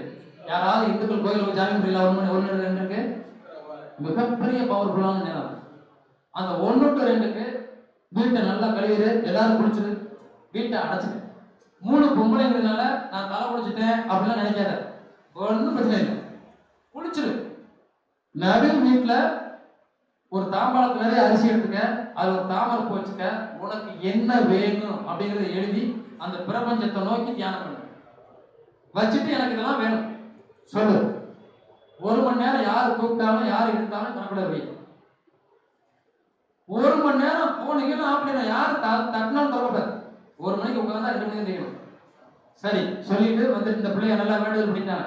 கடவுளே, எங்க சொத்துக்கள் வந்துடணும், நாங்க ரொம்ப கஷ்டப்படுறோம், ரொம்ப வறுமையா இருக்கோம், எங்க அப்பா வழியோட சொத்துக்கெல்லாம் ஏமாத்துறாங்க, அதெல்லாம் எங்களுக்கு கிடைச்சிடணும், எங்களுடைய வறுமை போயிடணும் அப்படின்னு நல்லா வேண்டிட்டாங்க. வேண்டிக்கிட்ட கரெக்டா 40வது நாள் அவங்களுடைய சொத்துல இவங்களுக்கு ஒரு பகுதி அந்த கோர்ட்டை அறிவிச்சிருச்சு. எப்படி அறிவிச்சுன்னு கேளுங்க. இவங்களால கேஸ் போட முடியல. இவங்களுடைய சின்ன மாமனார் மேல போட்டிருக்காங்க கேஸ், எந்த சொத்தையும் எடுத்துக்கிட்டாங்க. இது தாமரப்பூ வழிபாடு பண்ணதுக்கு அப்புறம் 1 வாரம் ஜட்ஜ்மெண்ட் வர்றதுக்கு முன்னாடி இவங்க பேரையும் அவன் சேர்க்கிறான். யார் சேர்க்க சொன்னது? நம்மளா சொன்னோம். பிரபஞ்சம் செய்யுங்கய்யா. அதான் நமக்கு மேல ஒண்ணு பார்த்துட்டே இருக்கு. நம்ம எப்பவுமே நம்ம யாருக்குமே தெரியாது, இதை தூக்கிட்டு போறோம்னு நினைச்ச முடியாது. யாருக்குமே தெரியாது, நம்ம இதை கொண்டு போறோம் எவன் பார்க்கல நினைக்க கூடாது. நமக்கு மேல சுத்திக்கிட்டே இருக்கு, நம்ம பேசுறத கூட பார்த்துக்கிட்டே இருக்கு. நம்ம என்ன செய்யணும் அத்தனை இந்த பிரபஞ்சம் பார்க்குது. அந்த அம்மாவுக்கு யாரு சொத்து தருமானு சொன்னானோ அவனே வந்து 50 லட்ச ரூபா தானே கைட்டு போட்டான். குடிக்க கட்சி இல்லாத அம்மாவுக்கு 50 லட்ச ரூபா சொத்து வருது. அந்த அம்மா அவரோட ஊழியா இருந்தீங்க, ஐயா எனக்கு 50 லட்ச ரூபா சொத்து வந்துருச்சு, அவன் கையெழுத்து போட சொல்றான். நான் சொன்னேன், அது 1 கோடி ரூபாய்க்கு போகும், போட்டுறாத, உன்னை ஏமாத்துறான் அப்படின்னு. அதுக்கப்புறம் அந்த அம்மா 1.25 கோடிக்கு அந்த இடத்த எடுத்துருக்கு, அந்த பொண்ணுல எல்லாம் கரையிருக்கு. அப்ப இதெல்லாம் பெரிய விஷயம் நினைக்கிறீங்களா? இதெல்லாம் பிரபஞ்சம். நம்ம வாக்குல விழுகிற விஷயம், நம்ம நாட்கள் வரக்கூடிய விஷயங்கள் சரியா இருக்கணும். அப்படின்னா நான் நிறைய நாளுக்கு அப்புறம் இந்த கைரேகைலாம் தெரியாது, நான் ஒன்னொன்னா பார்த்து படிக்கிறது தானே. நான் வந்து குருநாதர் போய் கத்துக்கல. குருநாதர் வந்து ஏன்னா அந்த ஏகலவன குருநாதர் படுத்தின பாட்டுல இருந்து எனக்கு குருநாதர் நம்பிக்கை இல்லை. அப்புறம் இப்ப நிறைய குருநாதர்கள் வந்தாங்க, நிறைய சொல்லி நிறைய நல்லா நிறைய பேர்லாம் வந்து இந்த கர்ணா யோகா சூப்பரா நடத்துறாங்க. நான் பாக்குறேன், யூடியூப்ல பாக்குறேன், ரொம்ப சூப்பரா நடத்துறாங்க, ரொம்ப அருமையா விளங்குற மாதிரி நடத்துறாங்க. அப்படி குரு கிடைக்கணும்ல, நம்ம கிடைக்கலையே. நான் ராம்நாட்டில் இருக்கேன், எனக்கு நான் எந்த குரு பாக்குறது. அப்ப அதுக்கப்புறம் இந்த கைரேகைகளை பத்தி கொஞ்சம் பார்க்கணும்னு நினைச்சேன், என்ன எப்படி எது அப்படின்னு. அதுல கொஞ்சம் எனக்கு ஒரு ஆர்வம் வந்ததுனால நிறைய பார்த்ததுக்கப்புறம் ஏன் கையை நான் பார்ப்பேன், நமக்கு சரியா இருக்கா, நமக்கு சரியா இருக்கா பார்க்கிறேன். எனக்கு இடது கையில ஸ்டார் கிடையாது, இதே ஸ்டார் வலது கையில இருந்தா நம்ம எங்கேயே போய்ப்போம். உண்மைதான் எனக்கு. அதோ இடது கையில இருந்தால ஏதோ உலகம் நம்ம எவனோ வந்து பார்த்துட்டு இருக்காங்கல்ல, போகுதுல்ல. அப்ப நம்ம கையில இன்னைக்கு நிறைய விஷயம் பார்க்கலாம். குரு வீடு, சனி வீடு, புதன் வீடு அதெல்லாம் படிச்சுக்கலாம். ஜோதிடரா இருக்கிறவங்க வந்து ஒரே நம்ம வந்து அதை மட்டுமே பார்த்துட்டு இருக்காம பிரசனத்தையும் தெரிஞ்சுக்கணும், கைரேகையை பார்த்து தெரிஞ்சுக்கணும். திடீர்னு ஒரு அம்மா வரும், ஜாதகம் பார்த்துட்டு இருக்கும்போது, ஐயா என் மக்கள் மாதிரி பார்த்துட்டீங்க, மளிகை கடையில் இருக்க மிட்டாய் கொடுத்த மாதிரி ஏன் பேர் சும்மா பாருங்க கேட்பாங்க. தெரியணும் நம்ம பிள்ளைய அப்புறம் பார்த்துச்சம்மா, ஐயா நான் எவ்வளவு நாளைக்கு உயிரோடு இருப்பேன் கொஞ்சம் பாருங்களேன். அப்ப அதுக்கு நீங்க பதில் சொல்லணும், கையை நீட்டும் பார்க்கணும். ஏமா உனக்கு கோதுமை ஆறுக்கு நீ அண்ணன் தரத்துறமா மகாலட்சுமி மாதிரி இருப்ப, போது சாமி சந்தோஷம். அதோட இதுல நிறைய விஷயங்களை நாம தான் நம்மளே மெருகூட்டிக்கிறோமே தவிர மற்றவர்களால் நாம் மெருகூட்டப்படுவோம் அப்படின்னு நம்புறது தப்பு. நமக்கு ஏதோ ஒரு கிரியா விளக்கா இருப்பாங்க. ஒரு குருவா இருக்கக்கூடியவங்க, சொல்லிக் கொடுக்கக்கூடியவங்க, அவங்க பாடத்தை நடத்துவாங்க, சில விஷயங்களை நமக்கு சொல்லித் தருவாங்க. அவங்களே நமக்கு எல்லாமே இருக்க முடியாது. நம்ம அதை கொண்டு நமக்குன்னு ஒரு வழிகாட்டுதல கொண்டு போக முடியும். நீங்க அது மாதிரி இந்த கிரகங்கள் எல்லாம் சொன்ன பாத்தீங்களா, நீங்க உங்க ஜாதகத்தை நீங்க பாத்துக்கோங்க, அவ்வளவுதான். கேது, புதன், அதே மாதிரி குரு, இதெல்லாம் சேர்த்து இருந்ததுன்னா நீங்களாவது ஜோதிடம் படிக்க முடியும். உங்களுக்கு ஆன்மீகத்துல அப்படி பற்று ஒரு அழகா வரும். இது ஏன் சொல்றேன்னா, ஒரு நண்பர் எனக்கு போன் அடிச்சாரு. ஐயா, நான் மகாவிஷ்ணுவை நேரையே பார்த்துட்டேன். மகாவிஷ்ணுவை நேரையே பார்த்துட்டியாங்க? என்னையா சொல்ற? ஐயா, நான் நேரையே பார்த்துட்டேன். ஒரு நாளைக்கு என்னைய கூப்பிட்டு காட்டு. அது பார்க்க முடியாது. ஏன்னா இவரை 4-5 கோயில் கட்டியிருக்காரு. ஒரு நாள் அந்த கோவிலுக்கு கும்பாபிஷேகம் பண்ற சில பொருட்கள் எடுக்கிறதுக்காக மலையோரத்தில் போயிருக்காரு. முன்னாடி அப்படியே மகாவிஷ்ணு தரிசனம் இடமா இருந்துச்சா மயங்கி விழுந்தாலும் நடக்க முடியாம விட்டானா 2 மாதம்.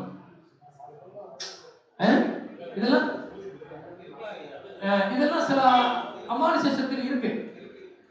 அது எனக்கு அது அற்புதமா சொன்னாரு.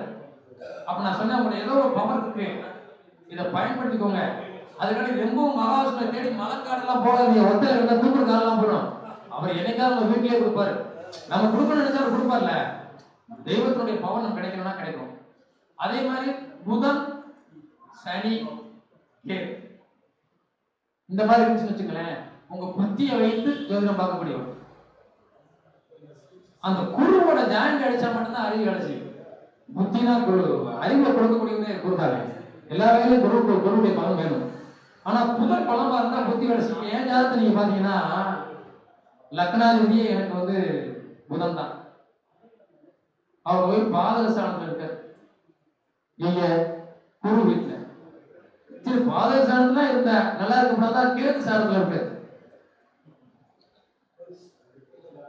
கேது எங்க போய் இருக்காரு இல்லையா? 2ஆம் இடத்துல இருக்காரு. ஆமா சரி, 5ஆம் இடத்துடைய அதிபதியோடு சேர்ந்து இருக்கு. சரி, 5ஆம் இடத்துடைய அதிபதியோடு சேர்ந்து குலதெய்வத்துடைய பவன் நம்மளோட இருக்கும். அவரும் கேது இருக்கு, அவரும் கேது சார்பில் இருக்கு. அப்போ ஆன்மீக பலத்தை, தெய்வ பலத்தை, வாக்கு பலத்தை கொடுத்த கடவுள் நம்ம கையில பணத்தை இருக்க விடுதலை. அதுதான் கேது. கேதுனுடைய வேலை என்ன தெரியுமா? பணத்தை நம்மகிட்ட பலமா கொடுத்தா கடவுளை மறந்துடுவாங்க. ஆன்மீகத்துல போக மாட்டேன். எனக்கு ஒரு 1000 கோடி இருந்தா நான் உட்காந்து பேச மாட்டேன்ல, போக மாட்டோம்ல, அங்க இருந்து 3 கிலோமீட்டர் வர மாட்டோம்ல. கடவுள் அதுக்கு தான் எல்லாத்தையுமே கட் பண்ணி வச்சுட்டு உன்னை இப்படியே வச்சுக்கணும். அப்பதான் நீ இதை நினைப்ப, இதை நீ பேசுவ, இதை வெளியுலகத்துக்கு கொண்டு போவேன். இந்த ஆன்மீக போவோம் இதெல்லாம் ஒரு போது மாதிரி ஆகி ஜோதிடத்துல வந்தோம் அப்படின்னா நம்ம நிறைய யூடியூப்ல பேசுறோம். ஒரு நாளைக்கு ஒரு வீடியோ போல எனக்கு ஒரு மாதிரியா இருக்கும். 2 நாள் செஞ்சுன்னா மாதிரியா இருக்கு. ஏதாவது ஒன்று பேசணும், அது நல்லா இருக்கும் நல்லா இல்லையோ பேசி விட்டுறணும். அப்ப யூடியூப்ல ஓடிடும். அதுல 10 பேர் பார்த்துட்டு அப்படியே அதுல 10 பேர் பார்த்துட்டு சூப்பருங்க அழகா இருக்குன்னு சொன்னா தான் நம்ம நல்லா இருக்கும். ஒரு அம்மா திண்டுக்கல்ல இருந்து போன் அடிச்சு, நான் அப்பதான் விஜய ராசிக்கு லைவ்ல பேசிட்டு உட்கார்றேன். ஐயா ராமநாதபுரம் ஜோசியரா? ஆமா. சொல்லுங்கம்மா. என்ன சொல்லுங்கம்மா? சொல்லுங்கம்மா. ஏமா எவனை பார்த்தாலும் நல்லா இருக்கு நல்லா இருக்கு நல்லா இருக்கு. நான் நாசமா போயிட்டேன். இல்ல என்ன காரணம்னா ஆதங்கம். ஏன் ஆதங்கம்னா யூடியூப்ல நம்ம பேசணும் அப்படின்னா நெகட்டிவான விஷயத்த சொல்லக்கூடாது, நல்ல விஷயம் தான் சொல்லுவோம். அவங்களுக்கு உடல்நல பிரச்சனை, உடம்பு நல்லா இல்லை, எனக்கு உடம்பு சரியா இல்லையே, சரியா இருக்குன்னு சொல்றீங்களே சரியா இல்லையா அப்படிங்கிற என்ன அப்படி அவங்களுக்கு ஒரு ஆதங்கம் என்ன வருதுன்னா, நீங்க போடாதீங்க, யாருமே ஜோதிடம் சொல்லாதீங்க. ஆன்லைன்ல எல்லாருமே நல்லா சொல்றீங்க, நல்லாவே நடக்கல.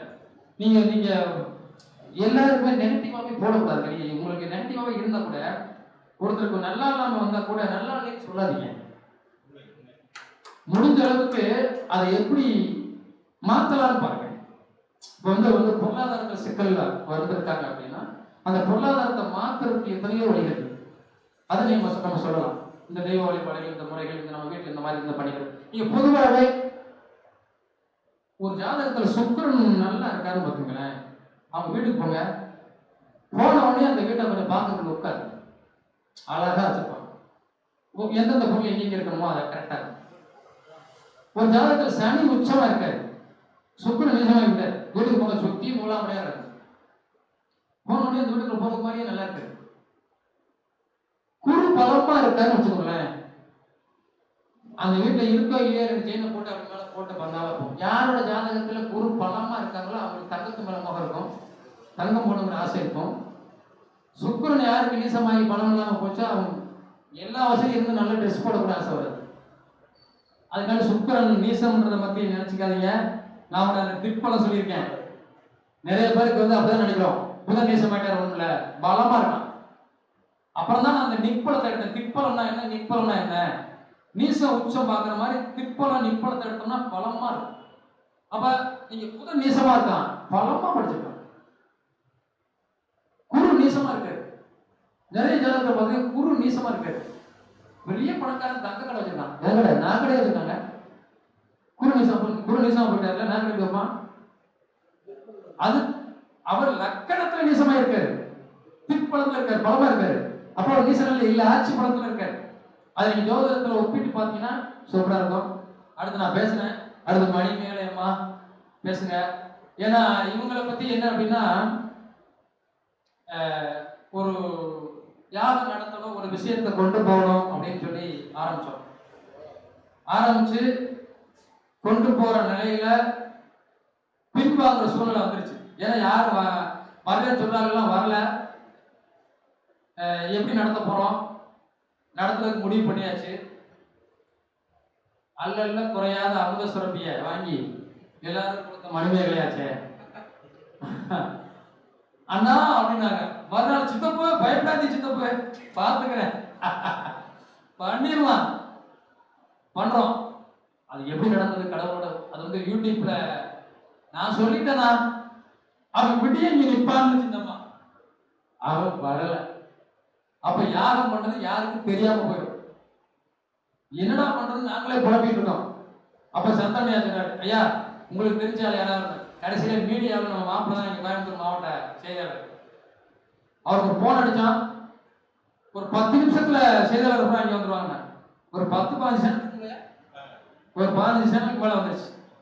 அப்ப அதான் பிரபஞ்சம், நீ வந்து யூடியூப்ல போட போற, நான் சேனல்லையே போட்டு விடுறேன். எல்லா சேனலும் வந்து நினைச்சு நாங்க எதிர்பார்த்தது ஒண்ணு, நடந்தது ஒண்ணு. சாப்பாட்டுக்கு ஒருத்தர் சொல்றாரு, சாப்பாட்டுக்கு போனா நான் பாத்துக்கிறேன், அவரே வீட்டுல சமைச்சு ஒரு ஐயர் வீட்டு சமையல் பண்ணி சாப்பாடு தான் வந்துருச்சு. வந்து கொடுக்குறோம். நிறைய பெரிய பெரிய ஆளுலாம் வந்துட்டாங்க, பிரம்மாண்டமா போச்சு. யாரெல்லாம் இது என்ன பண்ண போறாங்கன்னு நினைச்சிட்டு பின்பாங்களும் அவங்களாம் திருப்பி கேட்கிற மாதிரி ஆகி போச்சு. திருப்பி நீங்க எங்கேயாவது யாகம் பண்ணீங்கன்னா கண்டிப்பா வந்துருங்க. அதுவும் பாத்தீங்கன்னா ராமர் கோயில் காந்திபுரம், கோயம்புத்தூர்ல ராமர் கோயில்ல காந்திபுரத்துல அந்த கோயிலுக்கு முன்னாடி ஒரு மகால். திருப்பி அந்த செய்தியாளர் என்ன கேட்டாங்க, மழை வறட்சியா இருக்குன்னு சொல்லிட்டு இத்தனை மாவட்டத்துக்கு இப்படி கோயம்புத்தூர் வந்தீங்க? கோயம்புத்தூர் தான் கேரளா ஒட்டி இருக்கு, ராமர் கோயில் பக்கத்துல இருக்கு, இங்க இருந்து மழையை தமிழ்நாடு முழுவதும் கொண்டு போக போறோம்னு. மழை பெஞ்சிருமா பசங்க அவனையும் நம்ம விடல, ஏன்னா எல்லா சமயம் விளையாடு மழை பெஞ்சிருமா நம்புறீங்களா? என்ன காரணத்துக்காக இந்த நாளை தேர்ந்தெடுத்தீங்கன்னா அதுக்கும் காரணம் சொன்னோம். நான் இங்க இருந்து புறப்பட்டு வீட்டுக்கு போறதுக்குலாம் மழை கொட்டிட்டு கோயம்புத்தூர்ல அன்னைக்கே மழை. அப்புறம் தொடர்ந்து அடுத்த மாவட்டம், அப்புறம் ஒரு வாரத்துல தமிழ்நாடு அரசு. அப்ப அவங்க செய்தியாளர் கேட்கும்போது நான் என்ன சொல்லியிருந்தேன்னா, இது ஒவ்வொரு மாவட்டமும் தொடரும், நாங்க எல்லா மாவட்டத்திலையும் இந்த மாதிரி யாகம் பண்ண போறோம், அதற்கான முயற்சிகள் பண்ணிட்டு இருக்கோம்னு சொல்லிட்டு வந்தோம். இந்த நியூஸ் எப்படி போச்சோ தெரியாது. ஒரு வாரத்துல தமிழக கவர்மெண்ட் அறிவிக்கிறது எல்லா கோயில்களிலும் மழை வேண்டி ஆகும். அறிவிச்சாங்களா இல்லையா? எல்லா கோயிலும் நினைச்சு எல்லா கோயிலையும் சொல்லிட்டாங்க, தமிழக அரசு அறிவிச்சது. அப்ப எல்லா கோயில்களையும் மழை வேண்டி ஆகும். அடுத்து ராமேஸ்வரம் அங்கே போன பிளான் பண்ணோம், அது அப்படி எப்படி இதாயிருச்சு. அப்புறம் கொரோனா டைம் வந்துருச்சு, அப்படி மாறிடுச்சு. இப்போ கூட சந்திரனையா சொல்லிட்டே இருக்காரு, ஒரு தடவை ராமேஸ்வரத்தில் ஒரு தடவை யாகம் பண்ணுவோம் அப்படின்னு பார்க்கலாம். அதுக்கான வாய்ப்புகள் இருந்தால் நம்ம எல்லாம் கூப்பிட்டு பண்ணலாம். ஒரு புண்ணிய ஸ்தலத்தை பார்த்த மாதிரி இருக்கும், எல்லாரும் வந்து அந்த ராமநாதரை தரிசித்த மாதிரி இருக்கும். பள்ளிப்பாளையத்தில் உள்ள ஜோதிட தளபதி யூடியூப் ரொம்ப அற்புதமான பதிவுகளோட பயணம் செஞ்சுட்டு இருக்கோம். ரொம்ப மகிழ்ச்சியா இருக்கு. நான் ஒரு 2 வருஷத்துக்கு முன்னாடி வந்து பார்த்ததை விட சந்திர பகவானை பற்றி பேசி சந்திரன் அண்ணாவை பேச சொன்ன போது அவருடைய அற்புதமான பேச்சுக்கள் நம்மளாலே பேச முடியாது போல தோணுது. எல்லா காரணத்துவங்களையும் நான் எதை பேசுறதுன்னு சொல்லி மணிமேகலை அம்மா சொல்றது முழுநேரம் தெரியல. அவர் வந்து அப்படியே ஒவ்வொன்றா பிரிச்சு தனித்தனியா அற்புதமா பேசிட்டாரு. ரொம்ப அற்புதமான பேச்சு. நீங்க வந்து ஒரு ஜோதிட கருத்தரங்கத்தை நம்ம பேசுறோம் அப்படின்னா, நீ எதை செஞ்சு நீ இதை செஞ்சினா இது உனக்கு நடக்கும் அப்படிங்கிற விஷயத்த ஒரு விஷயத்தை கொண்டு போனார். பரிகாரம் அப்படிங்கிற விஷயத்துல நம்ம சொல்லிட்டு இருக்கோம். இந்த பிரபஞ்சத்துக்கு நீ எதை செய்தாயோ அது உனக்கு திரும்ப வரும் அப்படிங்கிறத ஒரு விஷயத்த அவர் சொன்னார். இந்த இந்த விஷயத்தை நான் இது மூலமா நான் அவர் சொன்னதுக்கு அப்புறம் தான் அதை பதிவு பண்ண விரும்புறேன். ஒரு பையனுக்கு குழந்தை பிறந்து இறந்து போகுது. 2 குழந்தை இறந்து போச்சு. ரொம்ப வேதனை. வந்து சொல்றான், ரொம்ப வருத்தமா இருக்கு. நானும் கடகராசி, என் மனைவியும் கடகராசி. குழந்தைகள் இறந்து போகுது, வருத்தமா இருக்கு. குலதெய்வம் கோயிலுக்கு போ. அங்க போய் உன் குலசாமிக்கு நல்ல அபிஷேகம் பண்ணி குளிர சாமி கும்பிட்டு அந்த குலதெய்வம் கோயில 2 மரம் நடு. அந்த 2 மரமும் மறைமுகமாக இருக்கக்கூடிய உன்னுடைய பித்திருக்கள் தோஷத்தை எடுத்துக்கொண்டு வளரும். மரம் வளர வளர உன்னுடைய தோஷங்கள் எல்லாம் குறைக்கப்பட்டு உனக்கு குழந்தைகள் பிறக்கும். நிச்சயமாக தங்கும். 2 குழந்தைகள் பிறந்திருக்கிறது, தங்கி இருக்கிறது. அந்த 2 மரங்களும் வளர்ந்து சிறப்பாக இருக்கிறது. இதுதான் நம்ம சொல்லுவோம், நாம எதையோ ஒண்ணை விட்டுட்டு எதையோ ஒண்ணு தேடுறோம். இந்த பிரபஞ்சம் தான் எதிர்பார்க்குது. நான் அடிக்கடி நிறைய யூடியூப் சேனல் அடிக்கடி பேசுவேன், மரணடைங்க மரணடைங்க மரணடைங்க. நிறைய பேர்கிட்ட சொல்லுவோம். நிறைய கமெண்ட்ல சொல்லுவாங்க, நீங்க மரணம்னு சொல்றீங்க, நான் மாடியில வாடகைக்கு இருக்கேன். எங்கேயா மரணம்? சாலையோரங்கள்ல கவர்மெண்ட் இடம் எவ்வளவோ.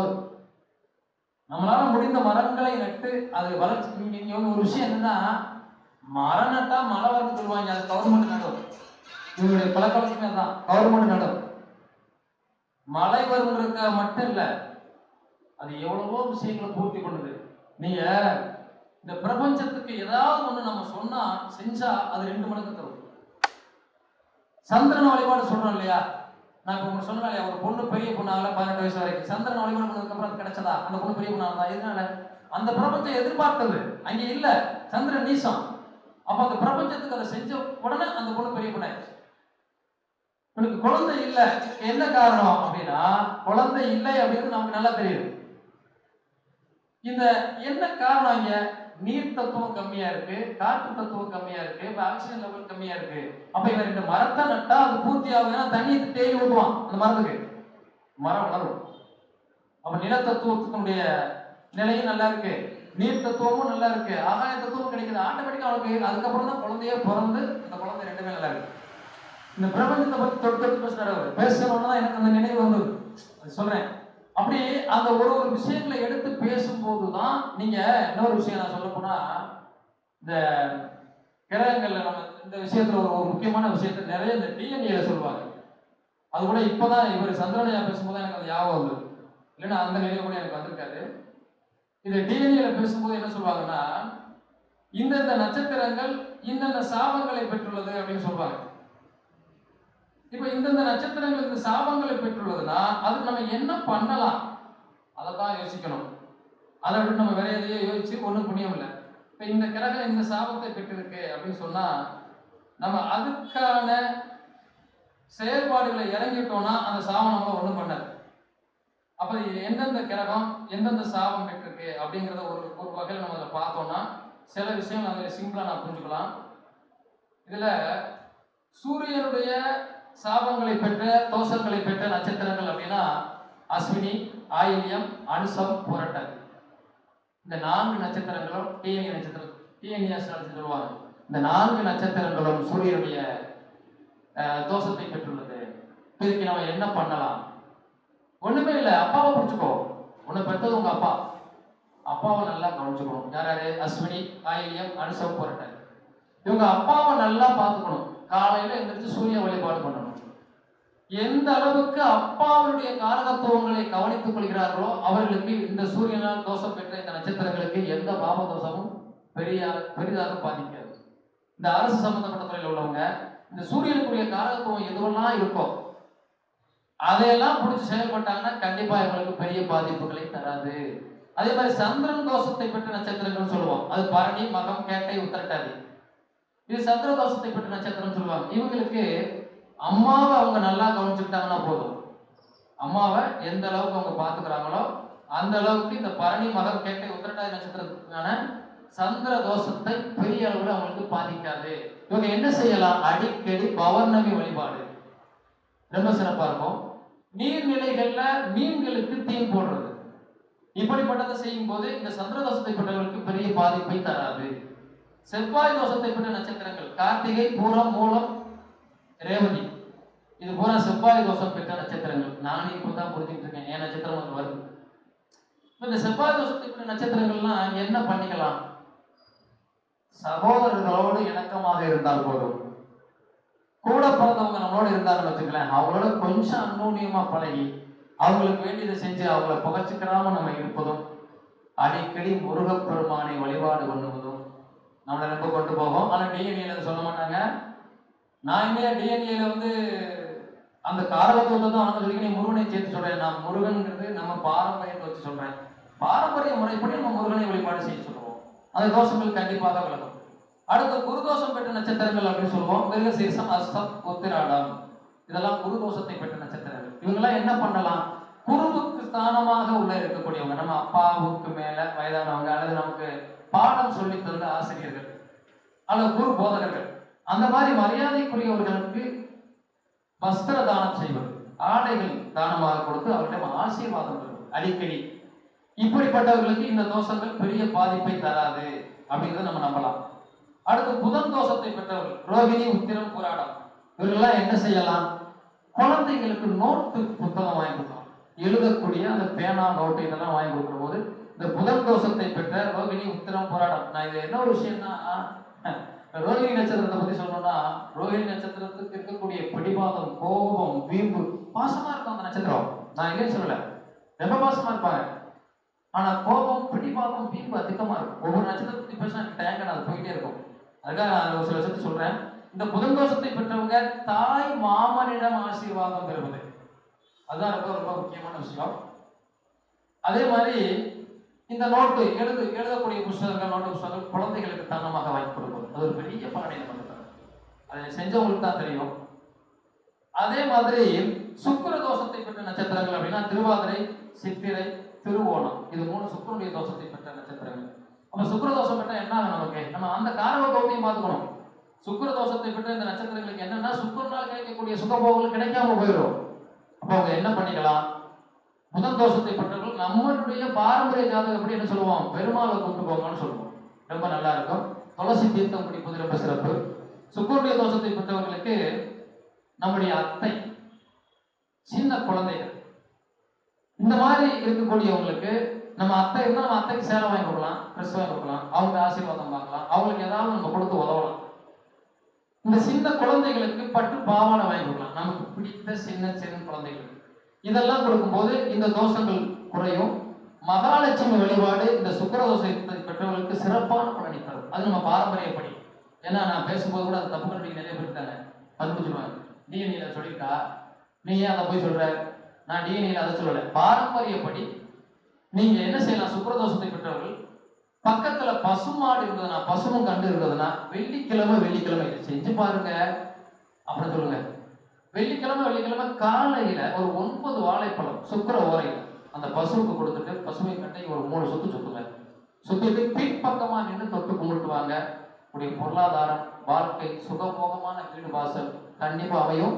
அது 9 வாரம் செய்யணும் வெள்ளிக்கிழமை. இது பாரம்பரியப்படி. அதே மாதிரி சனி தோஷத்தை பெற்ற நட்சத்திரங்கள், இப்ப இவங்கெல்லாம் என்னன்னா புனர்பூசம், சுவாதி, அபிட்டம், இவர்களை என்ன செய்யலாம்?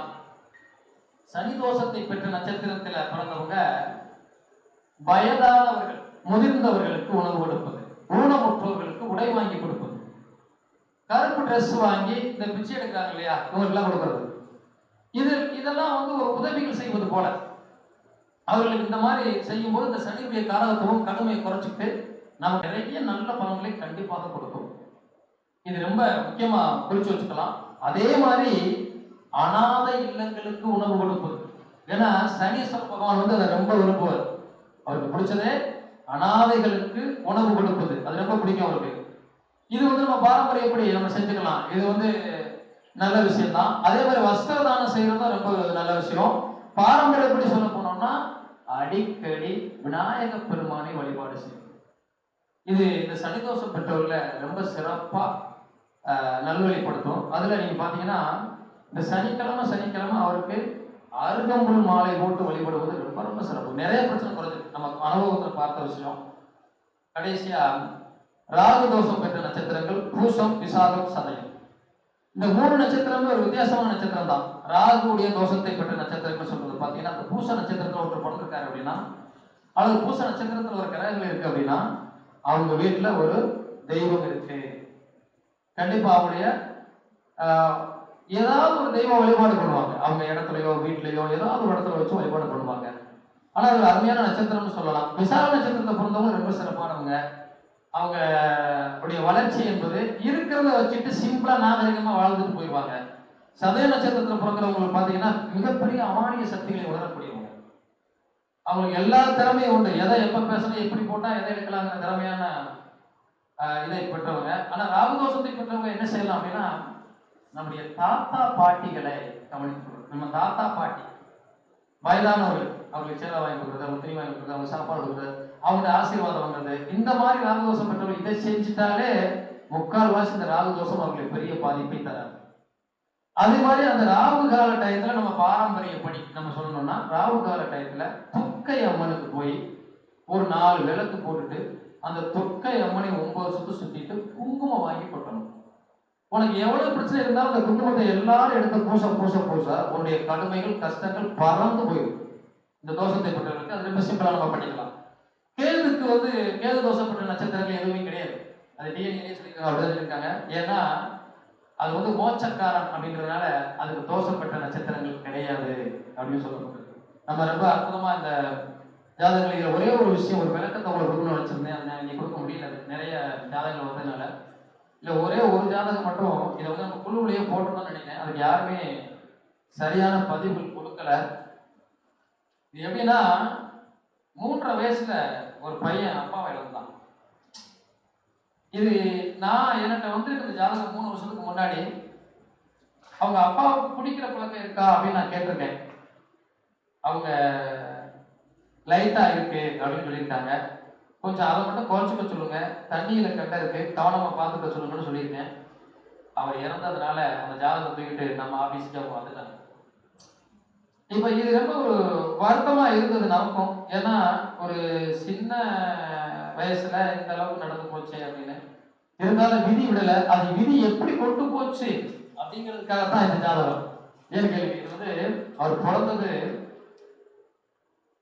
17/12/2017 அந்த குழந்தை பிறந்திருக்கு. நீங்க என்ன குறிச்சு வச்சுக்கோங்க. அந்த டேட்டா படத்தை வச்சு நீங்க இதை ஆய்வு பண்ணுங்க. உங்களுக்கு ஒரு விஷயம் கிடைக்கும். 17/12/2017 அந்த குழந்தை பிறந்திருக்கு. 7:25 PM. இந்த பையனுக்கு பாருங்க, லக்கணம் மிதுன லக்கணம். நான் சொல்லியிருக்கேன் அடிக்கடி, மிதுன லக்கணத்துக்கு 2ஆம் இடம் மாரகஸ்தானமாக இருந்தாலும் சந்திரன் மாரகத்தை செய்ய மாட்டார். ஆனா 7ஆம் இடத்தினுடைய அதிபதி குருவாக இருப்பதனால சூரியன் சனி இங்க 7ஆம் இடம். நான் அடிக்கடி இந்த விஷயத்தை கூட பேசினா தெரியல. சூரியன் சனி எங்கே சேர்ந்திருக்கோ அப்பாவுக்கும் பிள்ளைக்கும் ஆகாது. எப்படி? சூரியன் சனி எங்க சேர்ந்திருக்கோ அப்பக்கும் பிள்ளைக்கும் ஆகாது. இங்க சூரியன் சனியும் சேர்ந்து பாதக ஸ்தானத்துல இருக்கு மிதுன லக்கணத்துக்கு. இங்க எப்ப அது நடக்குது? 10ஆம் இடம் கர்மஸ்தானம் வேலை செய்யும் போது அந்த வேலை நடக்கும். அப்ப கர்மஸ்தானம் வேலை செய்யுதா அப்படின்னு அந்த ஜாதகத்தை நம்ம ஆய்வு பண்ணி பார்க்கும்போது ஒரு விஷயம் கிடைச்சது. முதல் திசை சனி புத்தி குரு அந்தரத்துல அப்பா சேர்த்துட்டாரு. எவ்வளவு பெரிய விஷயம்! 3.5 வயசு ஆகுது. இது எதனால நடந்துச்சு அப்படின்னு பாத்தீங்கன்னா, பாதகாதிபதி எப்ப குருன்னு நம்ம நினைக்க கூடாது. பாதகாதிபதி தான் நீங்க நிறைய பேசணும்.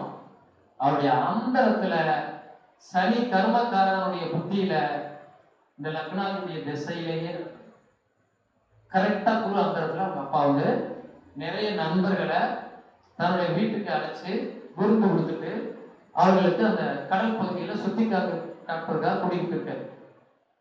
படகுல இருந்து ஜாலியா ஏதோ தண்ணி அடிச்சிருப்பாங்க போல, ஜாலியா விளையாண்டு போகும்போது படகு தவறிடுறாரு. கீழே தண்ணிக்குள்ள விழுந்துறாரு கடல்ல. மற்றவங்களாம் சேர்ந்து தூக்கிடுறாங்க. தூக்கும்போது பேசியிருக்காரு. ஹாஸ்பிட்டலோடு சேர்த்தாங்க, முடிஞ்சு போச்சு. பாதகாதிபதி எந்த அளவுக்கு வேலை செய்து பார்த்தீங்களா? அதான் நான் சொன்னேன், மிதுனத்துக்கும் கன்னிக்கும் ஒரு பாதகாதிபதி. அவர் எந்த ரூபத்திலையும் பலம் பெறக்கூடாது. அவர் 6, 8, 12 மறையணும். இங்க ஒரு 5ஆம் இடத்துல இருக்க. அப்போ பாதகாதிபதி மறையாத போது அவருடைய திசையிலேயோ புத்தியிலேயோ அந்தரத்துல மறைமுகமா செய்வார். அங்கே சூரியனும் சனியும் சேர்ந்து பாதக ஸ்தானத்துல உட்கார்ந்தது. மெயின் பாயிண்ட் அதான். எப்படி பாத்தீங்களா? காலதேவனுக்கு 9ஆம் இடத்துல சூரியன் இருக்கக்கூடாது. நம்ம எப்பவுமே சொல்லுவோம் 9ஆம் இடத்துல சூரியன் இருக்கக்கூடாது. அங்கே சனியோட சேர்ந்து இருக்க கரெக்டா அந்த திசா புத்தி அந்தரத்துல அந்த வேலையை பண்ணுச்சு.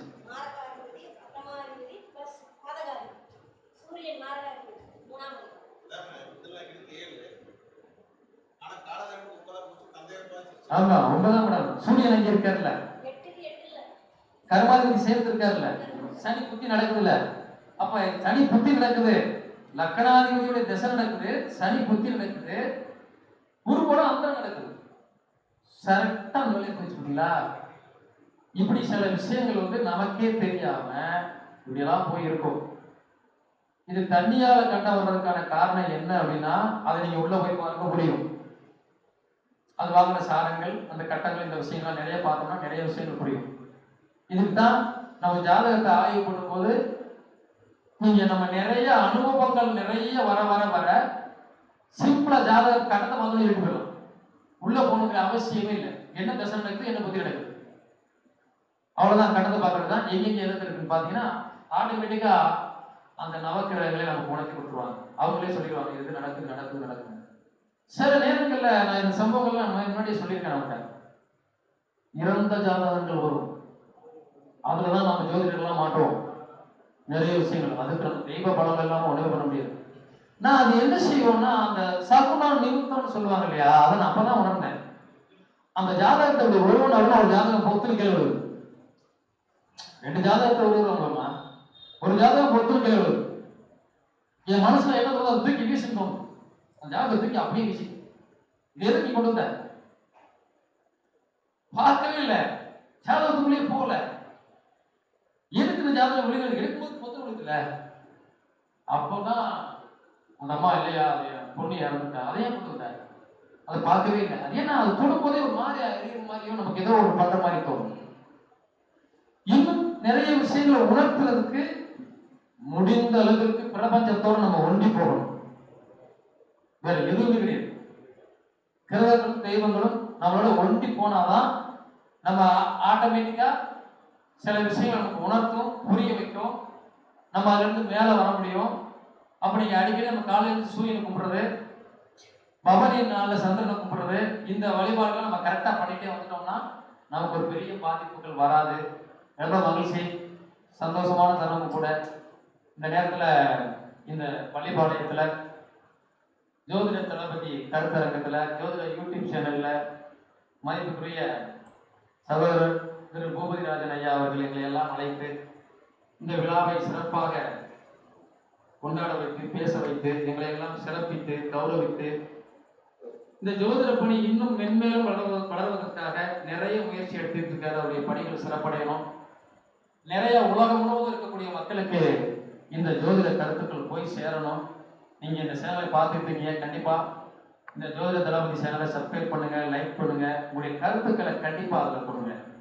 ஏன்னா நானே இந்த கருத்தரங்கத்துக்கு வந்துட்டு போய் தான் வள்ளிடி ஜோதிடம் யூடியூப் ஒன்று, முகவை டிவி யூடியூப் ஒன்று, அது மட்டுமல்ல அஸ்ட்ரோ டிவி ஆர்எம்டி அப்படிங்கிற ஒரு யூடியூப் ஒன்று, 3 யூடியூப்பை வளர்த்து 3 யூடியூப் இன்னைக்கு உலக அளவில் போயிட்டு இருக்கு. ரொம்ப பெருமையா இருக்கு. அதுக்காகவே நான் எவ்வளவு சிரமம் இருந்தாலும் திரும்ப திரும்ப இங்க வரணும்னு தோணுது. ஏன்னா ரொம்ப மகிழ்ச்சியான தருணம் இது. தொடர்ந்து இந்த யூடியூப் சேனலையும் நீங்க வந்து கண்டிப்பா எல்லாரும் சப்ஸ்கிரைப் பண்ணி வளர்த்து விடுங்க. கண்டிப்பா இது இன்னும் ஓராண்டுக்குள்ள மிகப்பெரிய சிகரத்தை எட்டும் அப்படிங்கிற ஒரு விஷயத்தை மட்டும் நான் சொல்லி சொல்ல கடமைப்பட்டிருக்கிறேன். ஏன்னா என் வாக்கு பொய்யாகாது. ஏன்னா இது வரைக்கும் அப்படிதான் நடந்துட்டு இருக்கு. நான் அன்னைக்கு பேசும்போது கூட கண்டிப்பா 500 லட்சம் பேருக்கு குழந்தை இல்லாத குழந்தை படிச்சிருக்கு. அதாவது அவங்க ஒரு 10 லட்சம் 15 லட்சம் 7 லட்சம் 7 லட்சம் போறான். கண்டிப்பா நம்ம வந்து அந்த வாக்கு மெய்யாகணும். அதுதான் ஜோதிடத்துக்கு ரொம்ப முக்கியம். அதான் பேசிட்டு இருந்தோம். அது ஒரு சரியான ஒரு வளர்ச்சியை நோக்கி இந்த கருத்தரங்கம் போயிட்டு இருக்கு. கண்டிப்பா ஒரு மிகப்பெரிய வெற்றியை பெறுவதில் எந்த சந்தேகமும் இல்லை. இந்த கருத்தரங்கத்திற்கு வந்திருக்கக்கூடிய நண்பர்கள் அனைவருக்கும் நன்றி. இந்த யூடியூப்பை பதிவு செய்து கொண்டிருக்கக்கூடிய நண்பர்களுக்கும் நன்றி. அதே மாதிரி மதிப்புக்குரிய பரமத்தினர் சந்திரன் ஐயா அவர்களுக்கு மிக்க மகிழ்ச்சி தெரிவித்துக்கிறோம். ஏன்னா ரொம்ப அற்புதமா பேசுறாரு. இன்னைக்கு பேசுற பேச்சு அவரு ஆனா அப்பா உண்மையிலேயே ரொம்ப சிறப்பா இருந்தது. ரொம்ப அருமையா ஒரு பதட்டம்லாம் சொல்லுவார். முன்னாடி நான் ஒரு 10 நிமிஷம் பேசுறேங்கய்யா, என்னாலலாம் பேச முடியாது. இன்னைக்கு பாத்தீங்கன்னா இன்னைக்கு முழுவதுமே பேசுவார். ரொம்ப சூப்பரா பண்ணாரு. அது மாதிரி அல்லல்ல குறையாத அமுத சுரபி என்னுடைய சகோதரி மணிமேகலை அம்மா ரொம்ப சிறப்பா அந்த 12 கட்டங்களுக்கும் ஒவ்வொரு கட்டத்துக்கும் ரொம்ப சளைக்காம நம்ம இடையில நம்ம பேச்சு கொடுத்தாலும் கூட மறந்துடாம அப்புறம் மீனத்துக்கு போயிட்டாலும் திரும்பி மரத்துக்கு வந்து அப்புறம் 12 பாவத்தையும் சொல்லிட்டு கண்ணி அப்படின்னு மறுபடியும் போய் கண்ணிக்கு போய் சொல்லி எல்லாத்தையும் சிறப்பாக சொல்லிட்டாங்க. ரொம்ப மகிழ்ச்சி. எங்களை எல்லாம் அழைத்ததற்கு மீண்டும் மீண்டும் நாங்கள் நன்றி சொல்ல கடமைப்பட்டிருக்கிறோம். வாழ்க வளமுடன், இயல்பும் அன்புடன் உங்கள் அன்போடு ராமநாதபுரத்திலிருந்து டாக்டர் தனசேகரன். நன்றி நன்றி நன்றி.